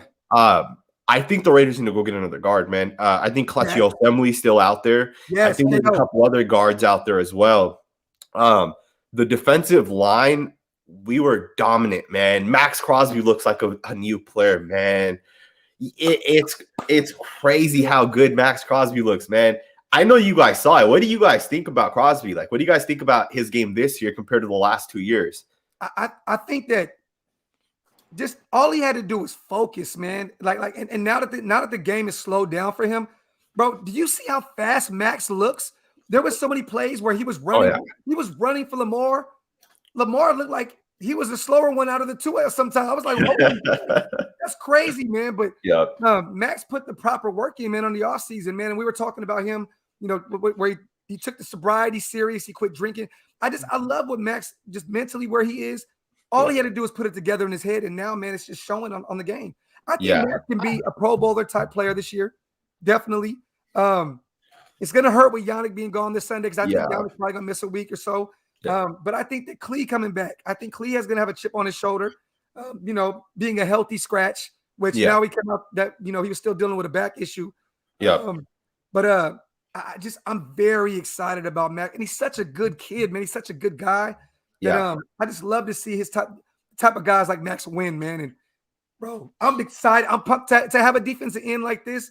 Yeah. We haven't had that since Khalil Mack, and I know he's not dominant. Like that's this. I'm not comparing the two. Yeah, but we haven't had a defensive end like him since Max. So I'm excited, brother. I'm excited, man. I'm pumped. I am pumped, definitely, bro. I'm pumped for Max Crosby. I feel like the scheme now. Now he's in a better scheme with Gus Bradley. He looks more comfortable. His mentality going into the offseason. Him, with his sobriety and everything. Yeah. He looks a little bit leaner too, if not mistaken. He looks a little bit more leaner and quicker. So I'm not surprised. I expected a bounce back year after last year. Just keep it consistent. That's all. Yeah. I'm excited, man. What's going on, man? What's up, Ray? What's good with it? What's good with it, fellas? Yeah, he was like, I'm not putting on the Ravens hat today, man. I don't even think I'll be able to right now, man. I gotta get my joint braided. Sanjit, let me ask you this, and then I'm gonna ask Ray too. What are you looking at? Because I know you guys have your own channels, and I know you guys are gonna talk about it. Going into Pittsburgh week 2, with these injuries, with Gerald McCoy down, with Denzel gone for the year, Yannick questionable, which I don't think he's gonna play. What are some things we need to do in order to win this game? Yeah, man. First and foremost, the defensive line has to do what it did last week. I will say this: Big Ben's not as mobile as Lamar Jackson, and we're able to get to Lamar a number of times. On top of that, man, Darius freaking Philon is the real deal, man. I did not see that coming, but he's the real deal. Yes. DG, did you watch the film yet? I know I sent that to you last night. I wasn't able to yet, man. But I got a tattoo appointment today, and while I'm in the chair, that's all I'm gonna be doing is watching the film the whole time, getting clips ready and everything. Are you getting your shield, bro? I'm gonna get it right here. I'm gonna get my shield right here. Yeah. Let's go. Let's go. Hey, what did y'all think about Nassib, man? My tattoo artist. What do you think about Nassib? We're gonna need a lot from him this year, man. Yes. He looked good. I'll be honest, I haven't really honed in and watched just him. But I will do that probably here shortly. I've watched Jonathan Abram. Obviously, that's a player that I kind of pumped up a little bit. So I had to watch him to see if he is the real deal. He had a really good game. Denzel Perryman had a really good game. Yes. And that KJ Wright play, man, that shit pumped me up, bro. Yeah. Like how, like, you know, when an offense is drawing up play, they say, all right, we're going to do this, this, and this to get the defense off balance here. And Gus Bradley just straight countered that. And we didn't see that play in preseason at all. Because I've watched every preseason play at least 2 or 3 times. We did not run that play right there. And that play just made a difference in this game. That play just stopped them from converting that 4th and 1. Yeah. It stopped them from getting at least 3 points. Huge play. Those are winning plays right there. Yeah. Ray, we talked yesterday. We talked yesterday on your channel. Yeah. So I know where your head is with this game. I know, I know you're still worried about the receiving core. I know that. Yeah. I know that. So what are your tools to winning this game against Pittsburgh? This is a different team. Their offensive line is beat up as well. Yeah. Like Sanjit was saying, we were preaching this before you guys came on, that we don't have to worry about playing a Lamar Jackson. We know where Ben's going to be all the time. He's going to be in the pocket, and if he leaves the pocket, he may die. Yep. So, you know what I mean? But he has some offensive weapons. Najee's going to want to eat because he had a subpar game against Buffalo. They got Deontay Johnson, which is he's the real deal. They still have some other guys. Claypool was my dude. I'm a Notre Dame fan, so he can ball out at any minute. What are some tools to beating this team on the road in Pittsburgh? Man, I'm gonna go on a limb here. I'm gonna say we're gonna have to have a good special teams game. We're gonna have to have a good special teams game.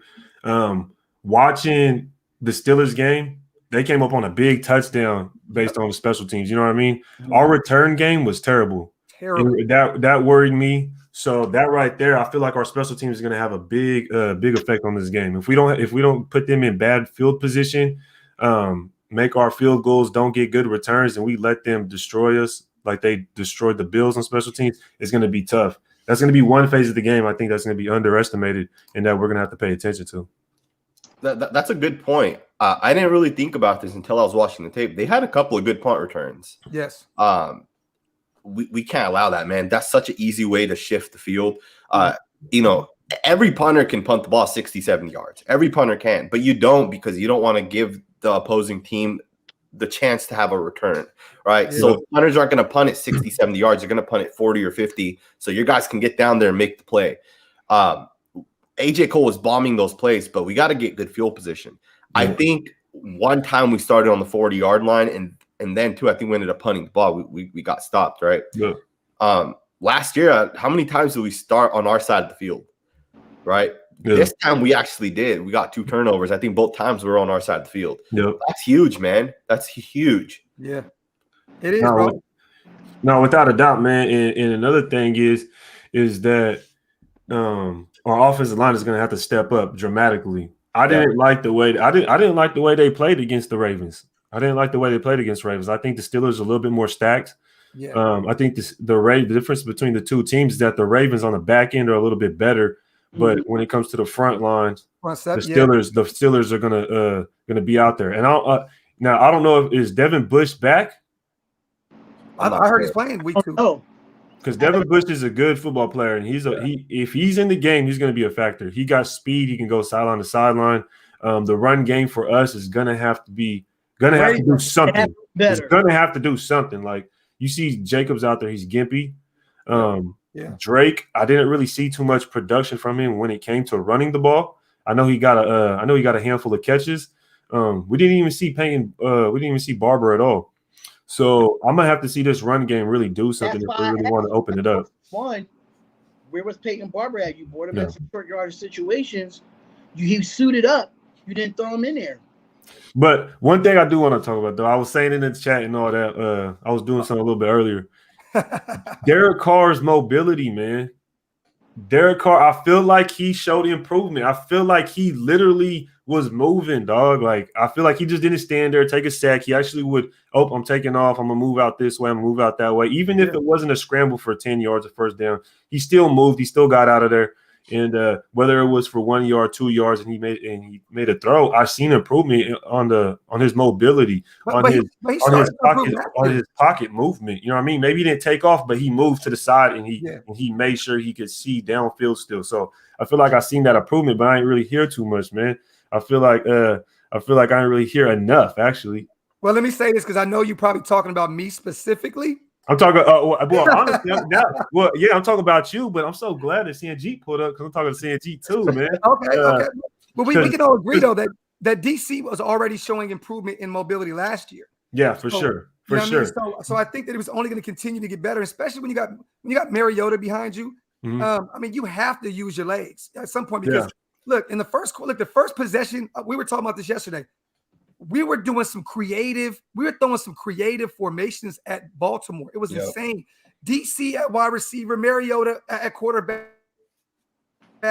Then it was Ruggs was all over the place. It was insane to me. And then it just got vanilla as hell after that. Yeah. But no, you're right, bro. DC did show mobility yesterday, and it's only going to get better. It's only to get more and more mobile. I totally agree with you on that. I got to give you that. I got to give you. Well, Sanjit, what do you feel about that? Yeah. So you're spot on, man. And we talked about the whole offseason, and you and I talked about this a number of times. DC last season was not stepping right. He wasn't stepping left. He didn't show good footwork last year. Or he showed improved footwork, but it wasn't great. Right. Tom Brady still has probably the best footwork in the entire league. He'll take 2 steps to the left, buy himself an extra second, and complete the pass. And DC did that against the Ravens. And the Ravens, they're still a good pass rush, right? Calais Campbell, Brandon Williams, Jason Owen. Yeah, their defensive ends are good. But the thing that I saw from DC that most impressed me was his willingness to throw the ball into coverage, right? He almost threw, 2-3 interceptions. Yeah. I'm fine with that. Like, I would rather have him risk the throw and give his guys the opportunity to make the pass. Like, the Bryan Edwards play was a perfect example. Crazy. You're talking about the one in the middle of the field, right? In the middle of the field to get us a field goal. Those 2 in the middle of the field, even in overtime, right? Even in overtime when Edwards reached out and almost had the ball.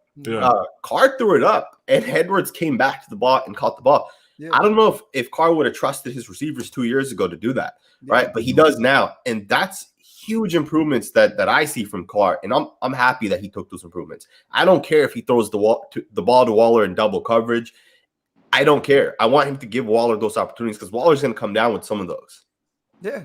No, most definitely. Now, with all that being said, I just want to ask this question because it was brought up in the offseason. It was brought up in the offseason, and it was about Carr and his ceiling. And does he have any more room for improvement? And I said yes. I think he could get better, and he has untapped potential. Now, I'm not going to ask y'all what y'all said at that time, but now after just 1 week, it's only been 1 week. Let's not get over. You know what I mean? Let's not get too far ahead of ourselves. But after this 1 week, do you think he still has more potential that's untapped? Yes. Yeah. Okay. Definitely. I mean, let's be honest. I'm just glad we could all see that and we could see improvement in our quarterback, although he's been in the league this long. Yeah. Well, in the first half, he was rusty. This is what happened. Yeah. I mean, there's no preseason. You know, you got a bunch of new weapons around you. We were doing, like I said, a bunch of different formations. Mm-hmm. Gruden he added a lot of different plays to this playbook. So you're going to go through some things. But yes, man, I think DC, I think a lot of us at the beginning of this season, I think he can have more of a 2016 MVP caliber kind of year. Yeah. And he showed that Monday night throwing for over 400 yards. The thing I loved about DC was it wasn't working in the passing game. And guess what? He made it work. He kept going. He was aggressive. He did not stop. He knew the run game was just was not happening.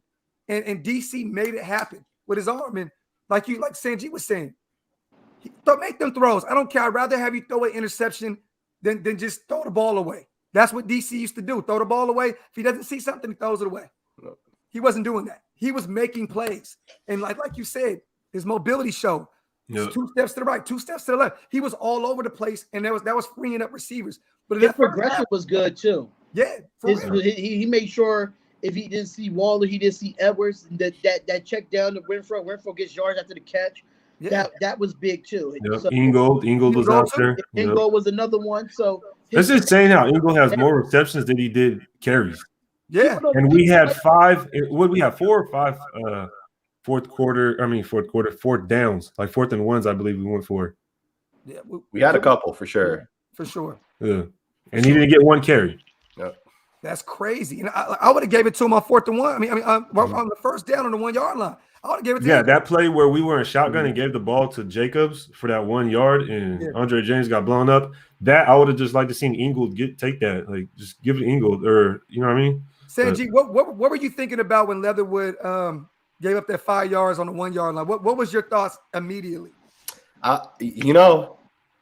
It's the Raiders being the Raiders, man. Yeah. Like, that's literally what I thought to myself. Is like, we can never just not put a game win. We always have to do something stupid. It happens all the freaking time, man. It's crazy because that Leatherwood play, I was trying to watch the all-22 on that play because I wanted to see like exactly what happened, and for some reason that play was cut out. I don't know why they didn't show that play. But that wasn't the only mistake that Leatherwood had. There was another play that there was 2 plays, 2 sacks. Leatherwood allowed 2 sacks. One was credited, I think, to Colton Miller's guy, but it was Leatherwood that initially allowed the sack.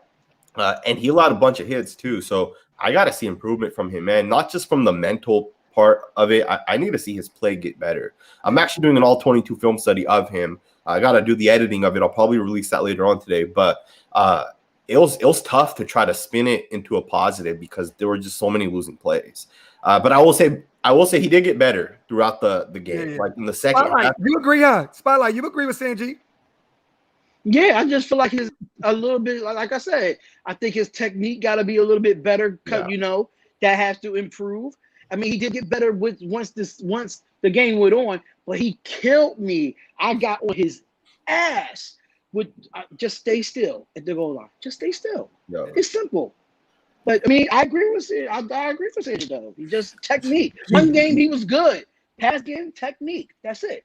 Yeah. He came out of college leading in penalties. Yeah. It was gonna happen.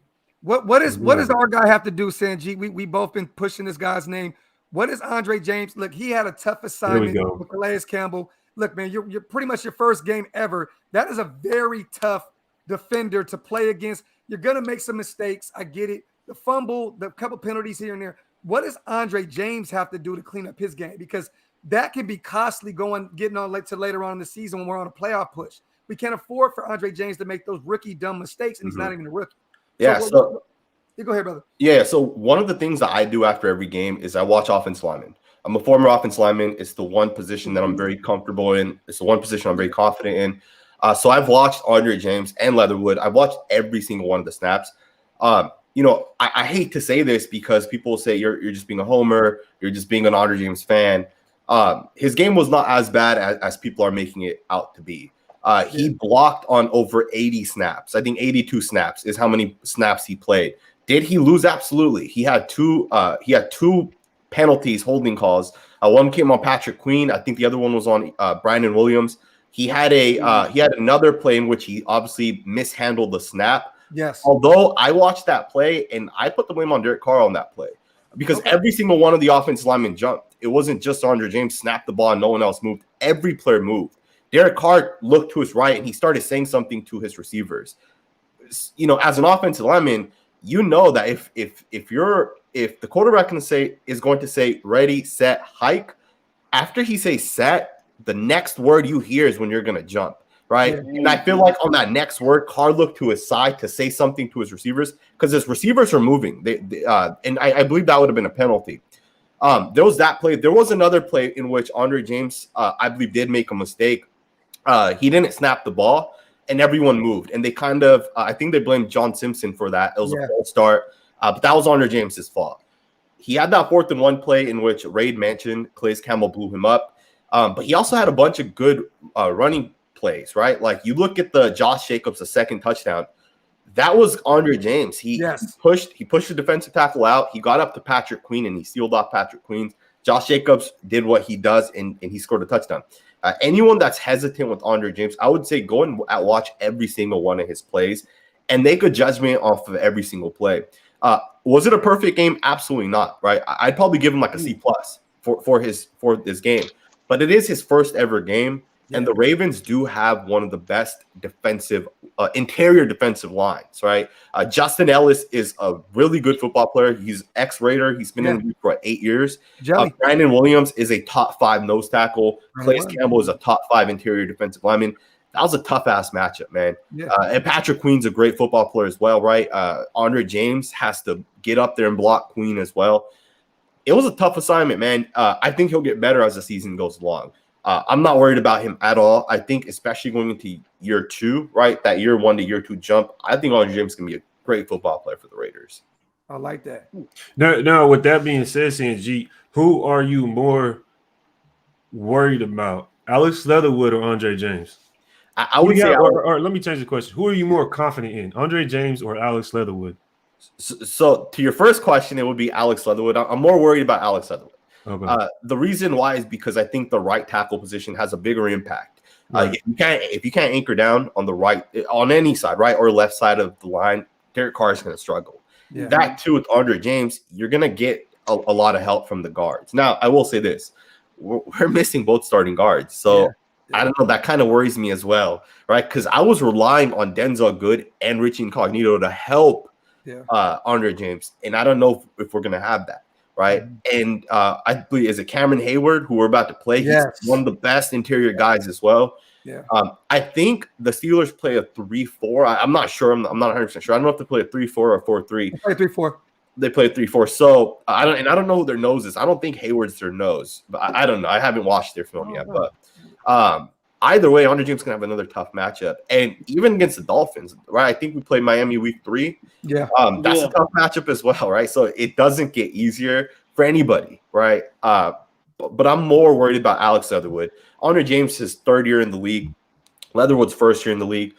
I think both guys are going to be perfectly fine in the future, but today, what do you guys think about it? Like, how do you guys feel about that? I'm more concerned with Alex Leatherwood. I am just on what you said. The right side is that much more. We need to rely on that right side. And I mean, he's a 1st-round pick. Let's just be honest. We paid Andre James. I get it, but he's an undrafted guy. Like this is a guy that came out of Alabama, powerhouse. He's a 1st-round pick. We need him to show up. Point blank period. You're coming in. Both these guys have tough assignments. I know we do not. I know we can't stand Trent Brown. But you're coming in to replace Trent Brown. You're coming in to replace Huddy. That's a huge, huge thing. Absolutely. At least you learn. We got people replacing Gabe Jackson as well. Yeah, but Gabe looked really bad week 1. He looked bad. Like Gabe Jackson to me. Did you watch the film on him? He looked terrible. So I think we severed ties with the right time with Gabe. I think we knew what we were doing with that. I mean, don't get me wrong. Now it sucks because now Denzel's gone. But I mean, I think we have other guys that we can rotate around. Nick Martin's still there. I mean, we could bring Lester Cotton off the practice squad and get creative with him. We still have some guys. I'm not too worried about Andre James. Like you said, but Calais Campbell, man. And then you got Pittsburgh after that. Then you have Miami. There's going to be some games that's going to be easier than other ones. Andre was dealt a bad hand, man. And then when you have Richie Incognito not there to be one of your anchors, that sucks. And then Denzel, which I have to say this again, man. To tear your ACL and come back in and play 10 snaps, that is insane to me. That is insane. Like that's a real Raider right there, man. You know what I mean? Like Denzel, shout out to you, brother. I hope you get better and you come back next year, man. But you know what's crazy is you say that, and I was watching the film earlier this morning, and I saw that too. Like I believe the announcers actually said that exact thing, which was Denzel Good's back in the game. And when I found out that he tore his ACL, I thought to myself, why the hell would the Raiders put him back into the game with a torn ACL?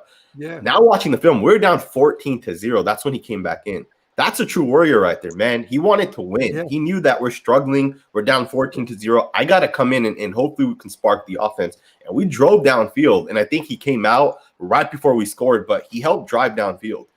That's a Raider right there, man. Crazy, man. That's tough. That's a tough. And I don't know if they knew he had a torn ACL because, I don't know why the Raiders would put him back in.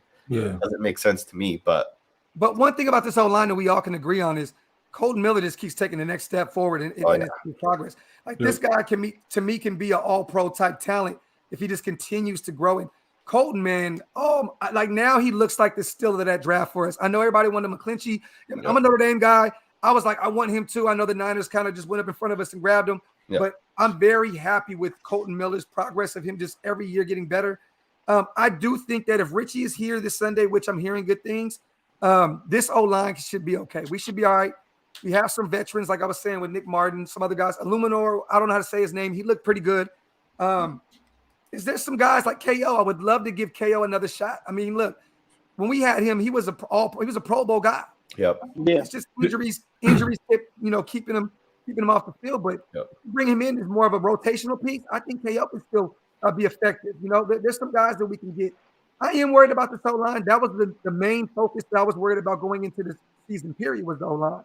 I know you, Ray. I know you were worried about the wide receivers. But I know you still, you said the O-line, it's going to take some time to gel. But look, man, they still played a hell of a game, bro. Yeah. We won. Yeah.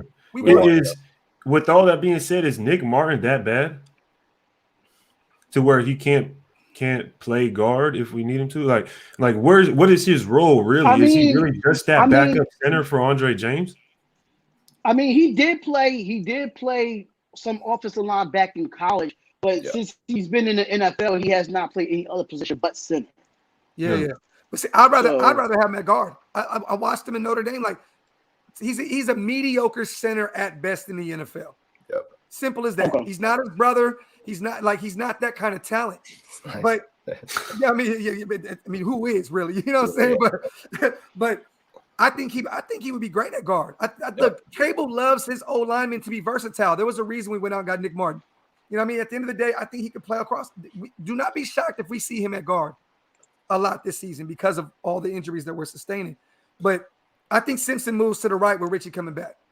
And then there you go. I think our O-line is still good. It's still good to go. I'm fine with that, man. If Richie's back and we can – Simpson's a great backup to have. He can start left or right. If Richie's back and obviously Simpson goes to the right side, I'm comfortable with the O-line. I think we're so much better with those two guys in. Yeah. But then at the same time, is Richie going to stay healthy the whole entire season? Like he's already hurt once, right? Is he going to play the rest of the season? I think we got to figure it out, man. I think we need to really figure it out. Another thing is who's if Richie is out, who's going to be that third guard? Is it going to be Lester Cotton, or I think we kept the other guy too. I can't remember his name on the top of my head, but I know we kept another guy. Yeah. I know you're talking about. I think it was number 70 or 77 or something like that. I don't know, but oh my God, yeah, he looked bad in preseason, man. Like, see, I'm not sold on anybody we have on the practice squad. Don't get me wrong. I think Cotton could be okay, but he needs to play around players that have already done it in this league. And I don't know, man. I don't know. I'm very nervous because Pittsburgh, like we said, the front seven, to me, they're stronger than Baltimore's. They're back in Baltimore. Like Marlon Humphrey is just a monster. Yeah, it's insane. But we did look with Peters not being there. Also, we got lucky with that. We got. I will say this though, like my overall impressions from this game was that the Raiders looked rusty. We had some missed opportunities, right? Andre James had those 2 holds. We got screwed over on that Bryan Edwards rub route with Waller, that pick play. I think the Raiders could have potentially won this game in a much easier than where it came down to. And I think part of that is because it is a newly built O-line. It's a newly built defense in general. We got some new playmakers coming in. I think the Raiders are only going to get better. And I think we should have blown this team. Not blown, but we should have beat this team by 2 touchdowns. I feel like we kind of let them stay in the game. Yeah. And again, Lamar Jackson, I underestimated him, man. It's so hard to stop a mobile quarterback like that. Like, we were struggling, man. If he kept running more and more and more, like, I don't know, man. He did struggle a little bit, though, like throwing like 5-yard throws. Like, he was like throwing it behind his fullback. He was missing guys kind of open. Some people are mentioning that Derek Carr is better than Lamar Jackson. How do you guys feel about that? Well, let me say this real quick before, because I know Ray is going to go off on a tirade on this one. But Lamar Jackson, they also changed their offense around. They're usually a run-heavy team, but they did some things because of all the running backs that went down. They looked more of Lamar had to be more of a passer in this game, and we kind of got him out of his element. this win right here was more about our defense, man, than Lamar Jackson to me. Like, look, I can't say DC is better than Lamar. Lamar is an MVP guy in this league. But who would I rather have? Contest, but I would rather have Derek Carr. Right. What was the question? What was the question? Verbatim, what was the question? Is Derek Carr better than Lamar Jackson? Flat out, better overall player. See, that's tough because Lamar Jackson is an athlete. Yeah, he's a special type of athlete. Yeah, better but quarterback. When it comes to a better quarterback, when it comes to passing and touchdowns, it's completely Derek Carr.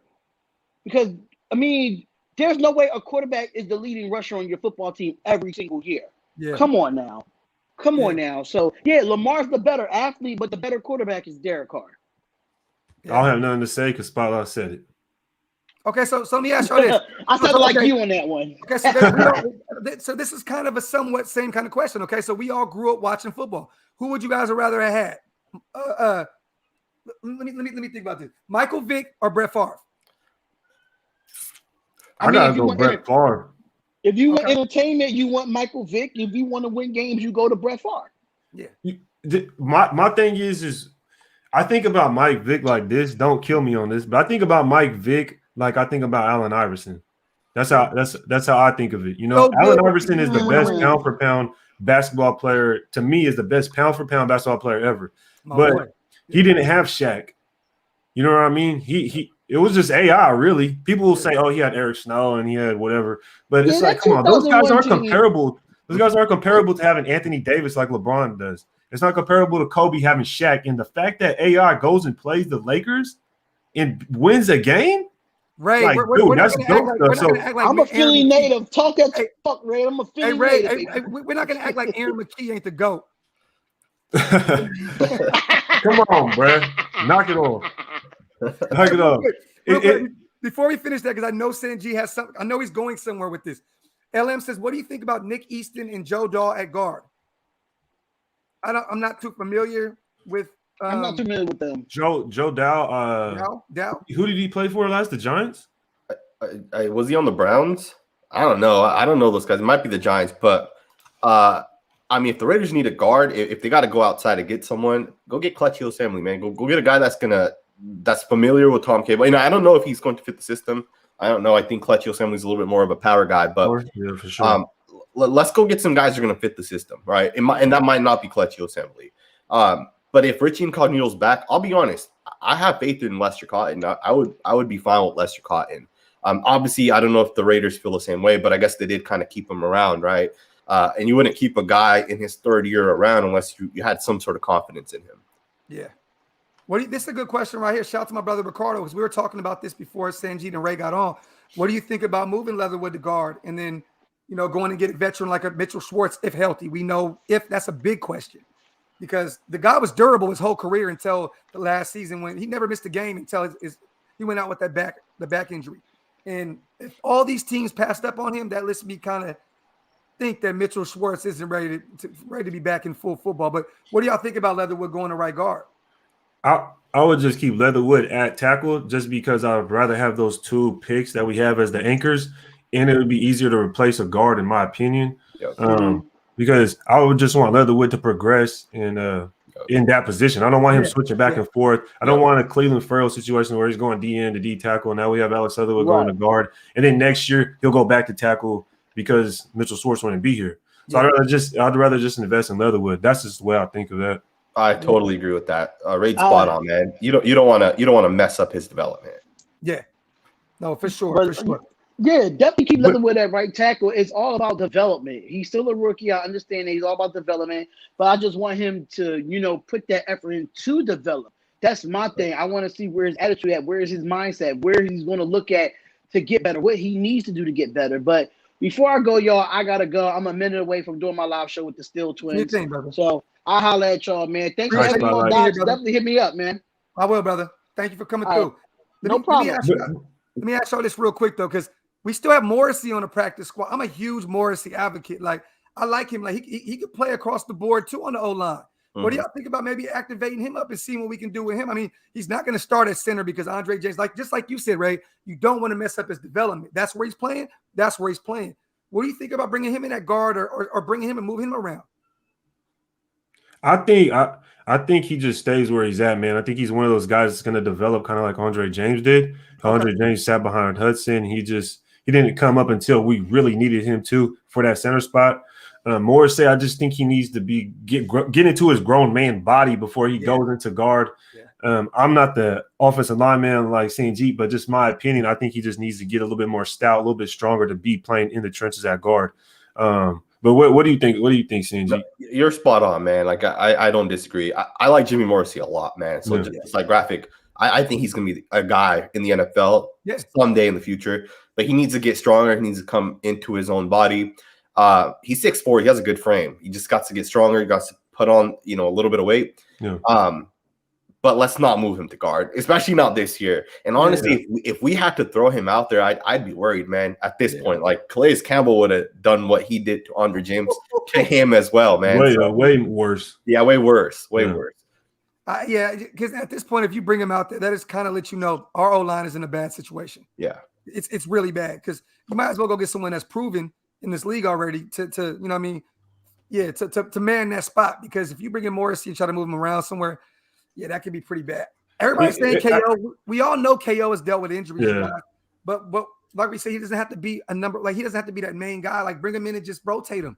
Like my question is though to you guys is, how long is it going to take for the offensive line to actually play a consistent, clean game? Because seeing what we did against the Ravens, I don't think it's just going to be, next week. We're going to clean it this week and it's going to be over. No, I think we're going to continue to see some, some trials, some trials, tribulations. Like we'll see some false starts more. We'll see getting some holding calls still. It's not just going to disappear. So how long do you think it's going to take for us to get that under wraps? Because I think it's going to be a hindrance in the long run. Well, let me tell you something. It probably won't get easier till week 7. You know why? We got the Steelers, tough defense. Miami, tough defense. The Chargers they always put together a nice defense. They just deal with a lot of injuries. It's a division games. Then we have the Bears, which always have a tough defense. You got the Broncos, which are stout on the defense side, and then you have Philly. So we have to figure it out before Philly. Let me tell you that because we have some tough games that we're going to be facing. These are a lot of great defenses, man. So this O-line better figure it out now. We need to figure it out now because if not, going into the second half of the season, these guys' psyches, man, they might already be checked out because they're getting dog walked, against these great teams. But Sanjit, what do you think, brother? Yeah, I mean, if Richie's back, it'll be sooner than later, right? Yeah. If Richie's back, I feel good. From left tackle to right tackle, I feel good. Obviously, I think it's going to take time, right? These guys are not going to just put it together. Yeah. But I will say this, right? In 80 whatever snaps we played on offense, how many of them did we allow pressure? I don't know the exact number. I didn't look into it, but I don't think the line was like absolutely horrible. I think another thing is the Ravens blitz a lot. And when you blitz, you're naturally going to get a little bit of pressure. Mm-hmm. I don't know if the Steelers blitz a lot. I'm going to assume they probably do. They got some packages.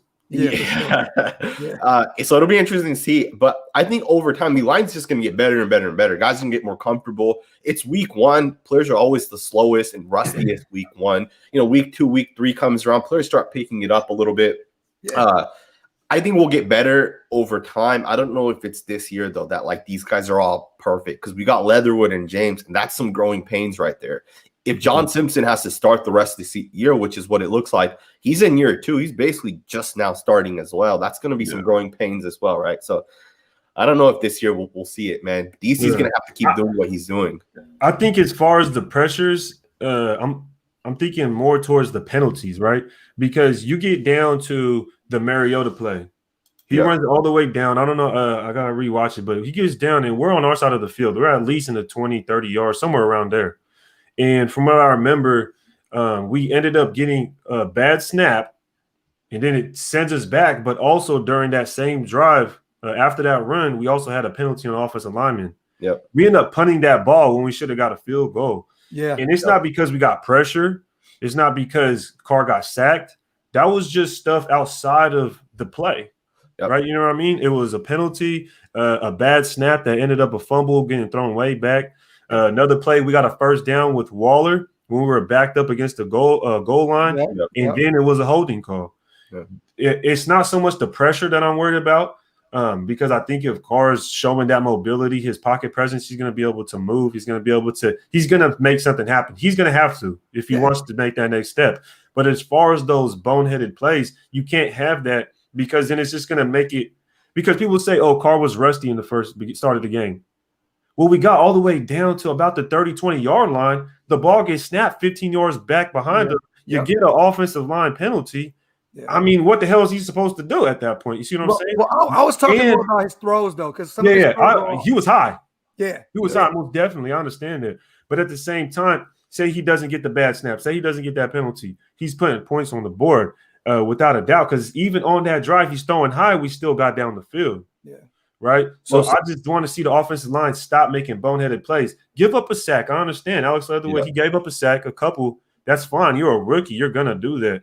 But the penalty on the 1 yard line, half-yard line, we throw a pick the next play, unacceptable. You're holding it after we get a first down, and now we're on our 1 yard line. We run it with Jacobs and punt the ball out of our own end zone when we should have kept going down the drive. That's a bonehead play. Those are two crucial plays to where we give the ball back, 0 points. Really, it was three different drives that happened. You know what, so it's hard to really point to say is go outside of the pressures. I'm just talking about the penalties. Well, we gave up 3 sacks. We did enough to win this game. Yeah, like most definitely. We have to limit the penalties. That's pretty much what it is. These guys are coming off a pandemic season where there were no fans. DC was literally trying to tell Legion Stadium to be quiet every play. Yeah, you know, him and Andre James playing together all off season at a park is totally different than playing in front of 65,000 people in Allegiant Stadium. So, you know, they're going to have a problem with their cadence. They're going to have a couple, you know, problems with certain things. And they're only going to get better, like you guys said, with time. It's going to take some time for this team to gel. But I still think the O-line did enough regardless to win this game. BC, to me, didn't look rattled. He didn't look rattled at all. He looked like he was ready to go every play. He was locked in. Now, I want to ask you guys this real quick. There were 2 plays. One was shown, I believe the broadcast showed it, where Darren Waller was running wide open to the right of the screen, and DC missed him. That play could have potentially been a touchdown. I don't know if you guys saw the second play of the game. I put a tweet out and I posted to my Instagram yesterday. Ruggs was running wide open on a post route, and DC missed that as well. Now, I'm not blaming DC because he has this progression, right? He has to go right to left, left to right, and he's not. You know, quarterbacks don't make their reads and then just randomly come back to the right to read another. That's not how it works. It's the NFL, right? You got three seconds to throw the ball. But seeing those plays, right? Do you guys think that DC has to be able to connect on those plays? Because, you know, as Raid said, those are missed opportunities. Those are points we're leaving off the board. Even if those aren't touchdown plays, that's at least 6 more points on both of those plays, right? At the very least, you get 2 field goals out of those plays. We missed a lot of opportunities, man. That's as well as what Raid said, those penalties, those, you know, you jump off you false start on the 1 yard line. We killed ourselves this game. Flat out, we made more mental mistakes this game than did the Ravens. Because when Lamar Jackson fumbles the ball, that's not a mental mistake. That's the other team turnover, wanting it more, right? Exactly. I think the Raiders could be a great team, man. I really see it from this team right here. Yeah, because like just for example, when we got the forced fumble on Lamar, when we fumbled the ball, I think would that fumble go against Carr? The snap? The bad snap. I don't think so. No. But either way, but to Sanjit's point, that's not a forced thing. That's on us. That's a mental mistake. You feel me? We're forcing them to fumble. They weren't forcing us to fumble. If we fix that, we're gonna take a huge step. You know what I mean? Those penalties, all that. We would have won the game a lot sooner. We would have never been in overtime type stuff. You know what I mean? At the end of the day, what you said with the Ruggs situation, that was a very bad. Ruggs was picked. Yeah. He was back there screaming for the ball. But you know what happened? The cool thing is, okay, we missed those 2 plays, but we beat Baltimore because we made the bigger plays. At the end of the day, yes, we missed 2, but we bounced back from it. We learned from it, and we still won because, you know, the defense, turnovers, the big Brian Edwards plays, we just Waller all over the place. We still won this game because we had bigger plays than Lamar Jackson in that offense. So at the end of the day, yes, it sucked that Brian. But I mean to tell you, Ruggs was wide open. Ray, you still haven't seen this play, huh? Nah, still. I mean, I seen a picture, but I can't say I watched the play itself from a full view. You know what I Bro, mean? he was jumping up and down, screaming like what happened. Yeah. But at the end of the day, like you said, he's making his progressions. You're gonna miss some. You're gonna miss some plays. The kid that came back and bit us in the ass, it could have. Yeah. But DC just showed that why he's such a 8-year veteran now. Like this guy knows the league, he knows the game, and if you miss one, come back and make two. And that's what DC did this whole game. Yes, we still need some more. You know, we need. We just got to play clean football. That's it. Yeah. We got to stay disciplined, play clean football, and we'll take a huge step forward. It's the first game. It's the first game. We ended up with the dub still against a very good team. Made the playoffs the last three years. Yeah. Been the top 3 defense the past 3 years. Even though they're missing Peters, that's only one player they're missing. So we still came out with the dub, and that's what's up, man. Another thing I loved from the Raiders side offense is the fact that we didn't really turn the ball over, right? Minus that overtime play. And that too, you can kind of say like, that should have been a touchdown. Like really about it. One thing to know if you guys watch that play is there was pressure. The right guard, right tackle, they run a stunt, and the rookie that the Ravens have, he came to the inside, and the right guard that's starting for us now, Elmore, he didn't pick that play up. And Carr was kind of leaning to his left. He kind of got hit as he threw the ball. It went high. Obviously, that was one of the reasons why it was picked off. So but we played a pretty clean game, right? No turnovers outside of that one. And that was a mistake, right? That should have been a touchdown. That's how you win games, man. I got 2 questions for you guys. Before that, because he brought it up, is that a bad pass? I was going back and forth with some people. Is that a bad pass by Carr, or was it just a dropped pass? Snead should have caught that ball. Yeah. Flat out. You could say it wasn't the best pass. It was not the best pass. A little bit high. But 80% of that blame goes on Snead right there, right? Yeah. He should have caught the ball. You're an NFL wide receiver. Catch the ball. You get paid for that. Catch the ball. Absolutely. All right. Hey, real quick, I got 2 things because I know we've been on for almost 2.5 hours. Real quick, Nizer says, Sanjit, you watched the all 22. Did James have a big delay with Carr calling for the ball? Was everyone moving before the ball left his hand? Yeah, so this play was the one. This was the play right after halftime. It was the first drive we had. It was the play in which when Darren Waller caught the deep pass and they called the pass interference on Ryan Edwards. On I think 1 or 2 plays later, there was a false start. Or they said it was John Simpson false started, but what really happened was DC was clapping, calling for the ball, and Andre James didn't snap it. Everyone else moved. Andre James didn't snap the ball. That was on Andre James. He should have snapped the ball. And DC was called for that penalty, right? I think they called it on John Simpson. Oh, they did? Okay. I think they say he false started because the ball never got snapped. So DC had 1 or 2 false starts too, right? I'm not 100% sure if DC did.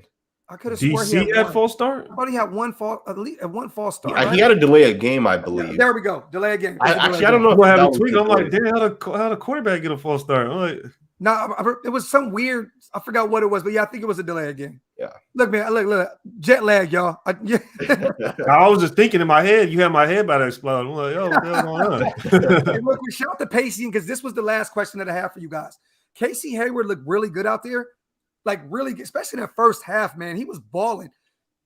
To me, is he more of the number 1 guy over Mullen right now? Because Mullen had a few little bonehead, plays as well, man. Like Casey looked like he was in his bag. Shout out to Pacey for that. But what do y'all think about our corners right now?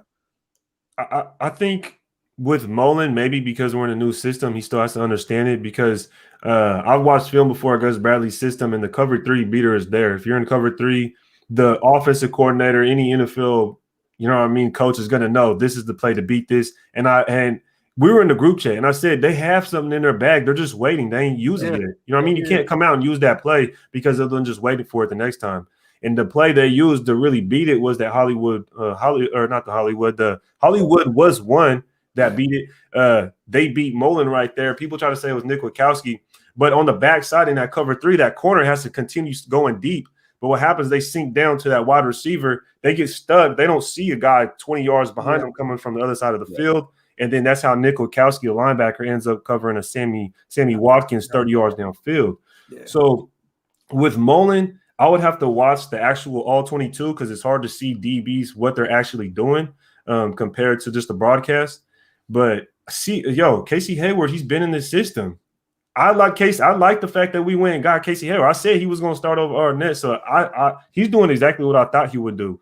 You know what I mean? So Casey he Hayward's plays the well number to one me. corner. Casey Hayward's the number one corner. Yeah. He's our best corner right now.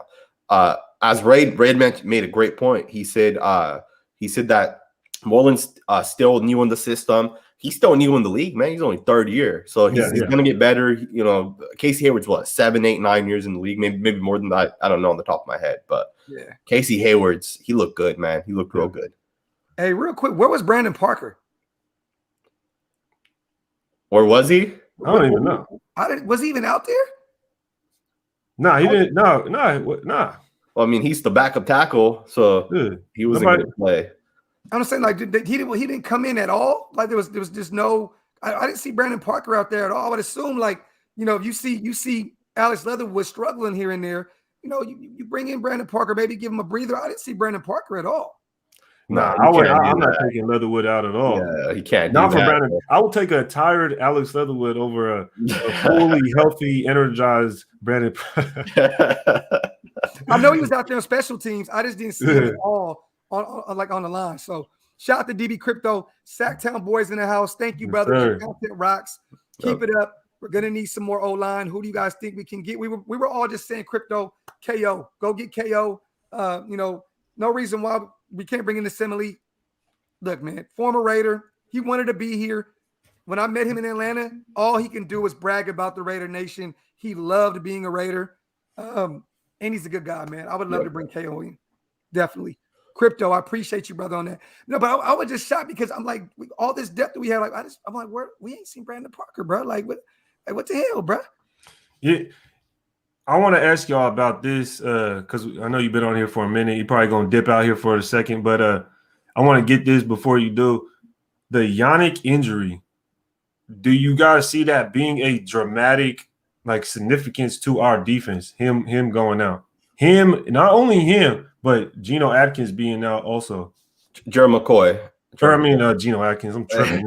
Yeah, Gerald McCoy. I don't think we should go get. I don't think the McCoy injury is going to be huge because I think Philon will step in. Solomon Thomas was bad, man. I watched it and it was hard watching him. I don't. Man, come on, man. I'm telling y'all. You know, I got love for Solly. I'm gonna be honest. I got to eat crow. He was terrible. There was running backs running through him. I mean, he was bro. It was tight end block. It was terrible. Yeah. He couldn't get through anyone. I will say that this game right here was different in versus all the other games we're going to play because Lamar Jackson's mobile. So like Jonathan Hankins was kind of a non-factor because he's so slow. Plus, we were having our defensive linemen contain a lot. We would let everybody minus one of our defensive tackles kind of contain. Yeah. But I think the Yannick injury is going to be huge, man. I noticed this, man, and I don't know if you guys noticed this, but our defense played so much better while Yannick was out there. Yes. Once he got hurt, I feel like our defense took a step back. Now, we still made that one big play, but I feel like we took a huge step back. And I'm worried if he's out, if he actually is out against the Steelers, I think it's gonna be a huge deal for the Raiders. I will say this: the Steelers' offensive line is terrible, right? Yes. So that could potentially help the Raiders. But I don't know, man. It's kind of scary to think about the fact that who's going to get after the quarterback. Like I have faith in Max, but if you double Max, who's going to step up? Cleveland Farrell. I think Clee has a big game. He Sunday. To. It's Cleveland time. Yeah. He has to step up. He has to show why he was the 4th overall pick. With Nassib emerging on Monday night as well, I think he's going to come back in high, coming off that high. Yep. Nassib's going to ball out. I think we need to see Malcolm Kuntz. I know he's a rookie. I want to see him out there getting a little burn. Why not bring Vickers off the practice squad with McCoy going down? Vickers had some pretty good games for us last year. We have some guys, man. Yes, I think the Yannick thing sucks more with the leadership department. Like Max is so much more on fire out there. Like he's so energetic and electric with Yannick out there because they formed this like brotherly duo like this off season where I think Max just plays that much better with Yannick out there. Yep. But yes, it's gonna hurt with Yannick not being out there because absolutely I thought Yannick would get 12.5 sacks this year. With him going out, I don't know if that's even possible. But hey, man, I don't know. Let's just hope that Yannick plays because I don't even want to think about him not being there. Because, like you said, that Pittsburgh offensive line is terrible. I think Yannick can get a couple out of them. Did you guys see how he got hurt? I didn't. No, I didn't. I'm not 100% sure, so don't quote me, but I believe he was celebrating. He jumped up in celebration, and then I kind of saw him because the camera went on him, and he jumped up, and then he kind of ran off to the sideline, and then they put the camera back to him, and he was like bending down like towards his leg, and he's talking to a trainer. So I don't know if that's 100% how he got hurt, but I'm gonna go back and look at that. But I believe that's how he got hurt. One thing I could tell y'all though, that when Yannick went out, he was running up and down on the side of the field, excited, watching the game. He didn't look to me as someone that's going to miss some time like that. He may be out a week or two. Look, people know that hammies, it could be 2 days, it could be 2 months. You just don't really know. But the way he was running up and down on the sideline, he looked like he wanted to go back in. So let's just hope, man. I hope that he can jump back in real quick. This too, man. This is a great Hankins, man. To me, Hankins didn't look. He really didn't look like he was there.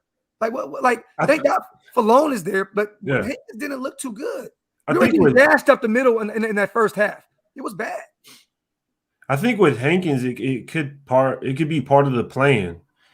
Just keeping those gaps disciplined when everybody's rushing. He's a big guy. He wants to continue to keep something in front of Lamar, so it's just not a gaping wide hole while everybody rushes. I don't know if that's exactly what is going on with Hankins or what the plan was, but I feel like that's kind of just being disciplined in your gaps when rushing a quarterback like Lamar Jackson. But also he's not fast, so that could also just be the fact that he's not twitchy fast to where he's just going to get back there and cause havoc. But I think that's part of the plan. You can't just have everybody take off, especially your defensive tackles. They have to stay disciplined in their gaps and their fits and make sure that you don't let that open lane right up the middle. Yeah. Another thing with Hankins is, he's the one tech. So he's not a guy that's going to be swimming over guys going uphill, right? He's the guy that's going to be taking on double teams. He's going to be the guy eating up space. Yeah. Against the run, I think the Raiders did a pretty solid job, man. Minus like 1 or 2 big plays. We did a pretty solid job, man. A lot of that is because of Hankins, right? Again, I used to say this with Justin Ellis, Big Jelly, right? The Raiders drafted him in 2014. And I used to say this guy's one of the most important players to our defense. And he's with the Ravens, and he made plays against the Raiders. He was stopping the run, but he doesn't get the credit because he's a nose tackle. He doesn't get sacks, right? And that's the same thing with Jonathan Hankins. He's not going to get sacks. He's a run defender. Real quick, you guys, breaking news. So the Raiders are signing guard Jordan Simmons off of the Seahawks practice squad, pending physical. So per source, reinforcements after Denzel Good's injury. Tom Pelissero, he said that we have gotten Jordan Simmons off the Seahawks practice squad. I'm going to do a little homework on him, but Seattle's not known to have any really good offensive lines. so I'm going to go do my homework on him. Sanjit, I know you probably know a little bit, but I know you're probably going to do some homework on him as well. But we have got some reinforcements in, guys. Jordan Simmons off the Seattle practice squad. So that could be a cable connection. You know what I mean? So Simmons, I looked it up because I thought that name sounds familiar. So the Raiders actually brought him in 2017. Okay. I think he played maybe 1 year with the Raiders, but I don't really know much about him. We'll see how that works out. Honestly, he's on the practice squad. He is I think 27, so he has a couple of years under his belt. I don't know how much it's going to help us, right? Like I really don't know, but the Seahawks do run a similar system with the Raiders in terms of run blocking. Cable, I believe he was with the Seahawks, right? He was their coach. Yeah. So he probably has a little bit of familiarity with Simmons. So, I mean, it can't hurt, right? At the end of the day, it can't hurt. Yeah, we just need that depth. I don't know. Does that say something? Does that say something about Richie Incognito? It could, but it could also say more about Denzel Good, right? He's out. You have to replace these guys. Yeah. You get 53 guys. If one guy's out for the year, you got to replace that guy with a similar position. Yeah. If we sign Simmons from the practice squad, does that mean we have to sign him to the active roster, or could he go to our practice squad? We just have to guarantee him a salary. I think there's some rules to that when you sign a player off of a practice squad. I think it is going. I think you can sign him to the practice squad, but like you said, there has to be some guarantee money somewhere in there because we just went and got Damian Square off the practice squad. He's already on the 53. Yeah. So I don't know what we're doing in terms of the guard situation. Yeah. But you could be right with that, though. I think you have to have like some type of guarantee money or something. Yeah. Why are we just taking the guys from our practice squad and moving them up? Like Lester Cotton or like Lester Cotton, Vickers. That's a good point, man. That's a good point. You know, those guys could be also there for like development purposes, right? So maybe they're not ready right now to step in, or the Raiders don't have that confidence in those guys. You know, I like Vickers a lot last year, but that was because our defense line sucked last year, right? Yeah. Vickers was one of the better defensive linemen, but that's because we were terrible, right? Yeah. We brought in all these new guys, and those guys are clearly better than Vickers. Yes. But I think Vickers can still develop into something, but I wouldn't want him to be our starter, right? Like, it doesn't make sense for him to start. He hasn't shown that development. So why do you guys? So why do we go get a Damian Square when there's a Geno Atkins and some other guys still out there? Like Damian Square doesn't move the needle to me. Like I've seen his film. He's 32 years old. He hasn't really done a lot in this league. I mean, why don't you go get someone proven like a Geno Atkins? Or I mean, we know if this was Paul Gunther's defense still, he would have been a Raider by now. But like, you know what I mean? But I mean, that's not saying a lot. But yeah. But why don't you go get a Geno Atkins or someone that can come in to really replace McCoy with the production? I just don't see Damian Square. Like what? Like for what? Does Square know Coach Bradley? He played with them 6 years with the Chargers. So I get that's all it is right there. I don't think it has to do with talent or production so much. I think it just has to do with familiarity. Yeah. Well, I watched some of Square a little bit. He kind of looks like Darius Philon, like the way he plays. Like he uses the swim move. He's quick off the ball. Which is what Gerald McCoy was brought in for, right? Is that what Geno Atkins would do as well? Like, I don't know if that's Geno Atkins' game, right? I feel like Geno Atkins is more of a similar player to someone like Jonathan Hankins, right? He's more of a space eater, and he can still pass rush for sure. But I feel like Gus Bradley wants guys that fit his scheme. Yeah, I feel like that's huge for him. Yeah, and it makes sense. I mean, if Gus is proven, he's going to get his guys. He went and got a bunch of them. Yeah, and right now we're 1-0, and it's paying dividends because the defense is one of the reasons we won this game. So hey, I'm not going to question Gus Bradley. On the way out, y'all. I already asked you, Ray, when we talked about this yesterday. Game balls, real quick, Sanjit, for week 1. Give me 3 on the defense, 3 on the offense. Oh, that's tough, man. On the offense side of the ball, of course, Derek Carr, Darren Waller for sure. Okay. The third one's a little bit tougher. You could give it to Bryan Edwards, right, for stepping up, right? Without Bryan Edwards, we lose this game. Yes. Right? We had maybe like 4 plays in the fourth quarter on that final drive when Carlson kicked the field goal, and he made the plays. We threw him 2 passes. He made both plays. He was smart with the football. He got it to the referees. We were able to spike the ball. Those are my 3 on the offense. On the defense, I would say Max Crosby. Mm-hmm. I would want to say Yannick. I just don't know because he didn't finish the game. Yeah. Right? Max Crosby for sure.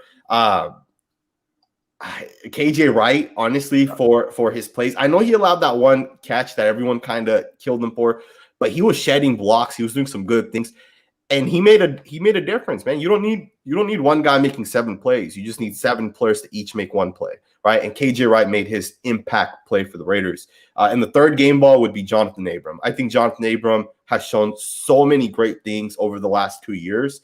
And I think he's put it together. I know the stats aren't there yet, but you look at that overtime play when the Ravens had the ball, they're driving. Mark Andrews, I think it was a first or a second down play. Mark Andrews caught the ball, and Jonathan Abram came and punched it out. Yeah. That right there is a game-changing play. Yeah, because you go from – that was a fumble. It could have been a fumble, but think about it. You go from it being it was second down, right? It would have been 1st and 10. Instead, now it's 3rd and long. And then we get the sack and force fumble on the next play. Those are impactful plays, right? So those are my 3 guys right there. I had Perriman because I think Denzel Perriman played a really great game. He did. I had Nassib because of that sack at the end to seal it up. That's a good point. And Max for sure. Max for sure. On the offensive side of the ball, I had Edwards. Waller was one of the guys that I knew he was going to ball out regardless. I gave 1 to Zay Jones because it was just good to see him be one of those guys to win the game for us because he's worked his ass off so hard with DC. Absolutely. Yep. I gave it to him. But somebody says something real quick too. Hold on real quick, y'all. Okay, so Simmons is 6'4", 339 pounds from USC. So there we go. Yeah. There we go. Big dude, heavy dude. But y'all, I thank you guys for coming in, man. We're coming up on almost 3 hours. Yep. Everybody in here, make sure you guys go subscribe to our brothers, man. Sanjit puts on a great show. Ready to take. These are the 2 GOATs of film breakdown. Make sure if you guys want to see just everything, the intricate part of this game, you go follow these guys because they break it down to a science. I appreciate you guys. Real talk, brothers. We got to do this more often this season. Samoan whipped my ass yesterday in fantasy. I'm really mad. I got Sanjit this week, and I feel like I don't know how this one's gonna go. Yeah, I put up 150 points last week, man. So Yeah. I think I scored the third most points last week. Man, well, I got Samoan ate my guy. Yeah, Simone, I think outscored me. I think Simone was like the high. He got 165 Yeah, points. he was the highest. He was the highest. Yeah, I mean, Raid scored a lot of points too. So I think I was the second. Yeah. But you know, when we was doing this, I didn't get to be on live when we were doing the draft, but I know there was a whole lot of laughing at my picks. You know what I mean? So I'm not gonna say too much. I'm just gonna let it continue to play out. You feel me? No, you got a good team, man. Just wait till computer automated. I hear you, bro. Just wait till it's Tony Pollard's turn. I have a feeling, man, it's gonna be Tony Pollard's turn soon, and when it is, he's gonna be that sleeper, man. But yeah, appreciate you bringing me on, Graf. It's always a good time. Surprised to see Sanjit come out of his little dungeon, man, and show up and pull up on us and give us a little bit of wisdom. Yeah, every time we can get Sanjit on the show, when he hits you up and says, "Hey, send me the link," you send. You got to. Hey, golden. I appreciate you, man. I really do. It's crazy because I took like an hour and a half away from work, and now I'm going to be spending like the next 3 hours working. So I also got 2 videos to knock out today for the day too. So I'm gonna do a few as well. If you guys get a chance to too, man. Me and Huncho are doing our Wipe Them Feet Get the Strap podcast tonight. If you guys get a chance to, man, come pull up and just check us out. Yep. We'll definitely be live for a while tonight. But Raid, we got to start next week, brother, because I'm not going to be in Vegas like I was or in Pittsburgh. Just make sure you get some tea and some honey, man, because your voice be crackling, your voice crazy. I'm like, damn, this man need a hot toddy or something. These past 2 weeks has been hard for me, bro, because it's just been crazy. I was in Vegas and at the game, it's just been insane. But honey and lemon right now, bro. I'm on my way. So I appreciate you guys, man. Thank you guys, man. Shout out to the chat, man. Appreciate everyone. Love to see you, my brothers. Subscribe to their channels on the way out, y'all. Appreciate you guys. Have a blessed day. Raiders! Voice still fucked up. All right, y'all. All right.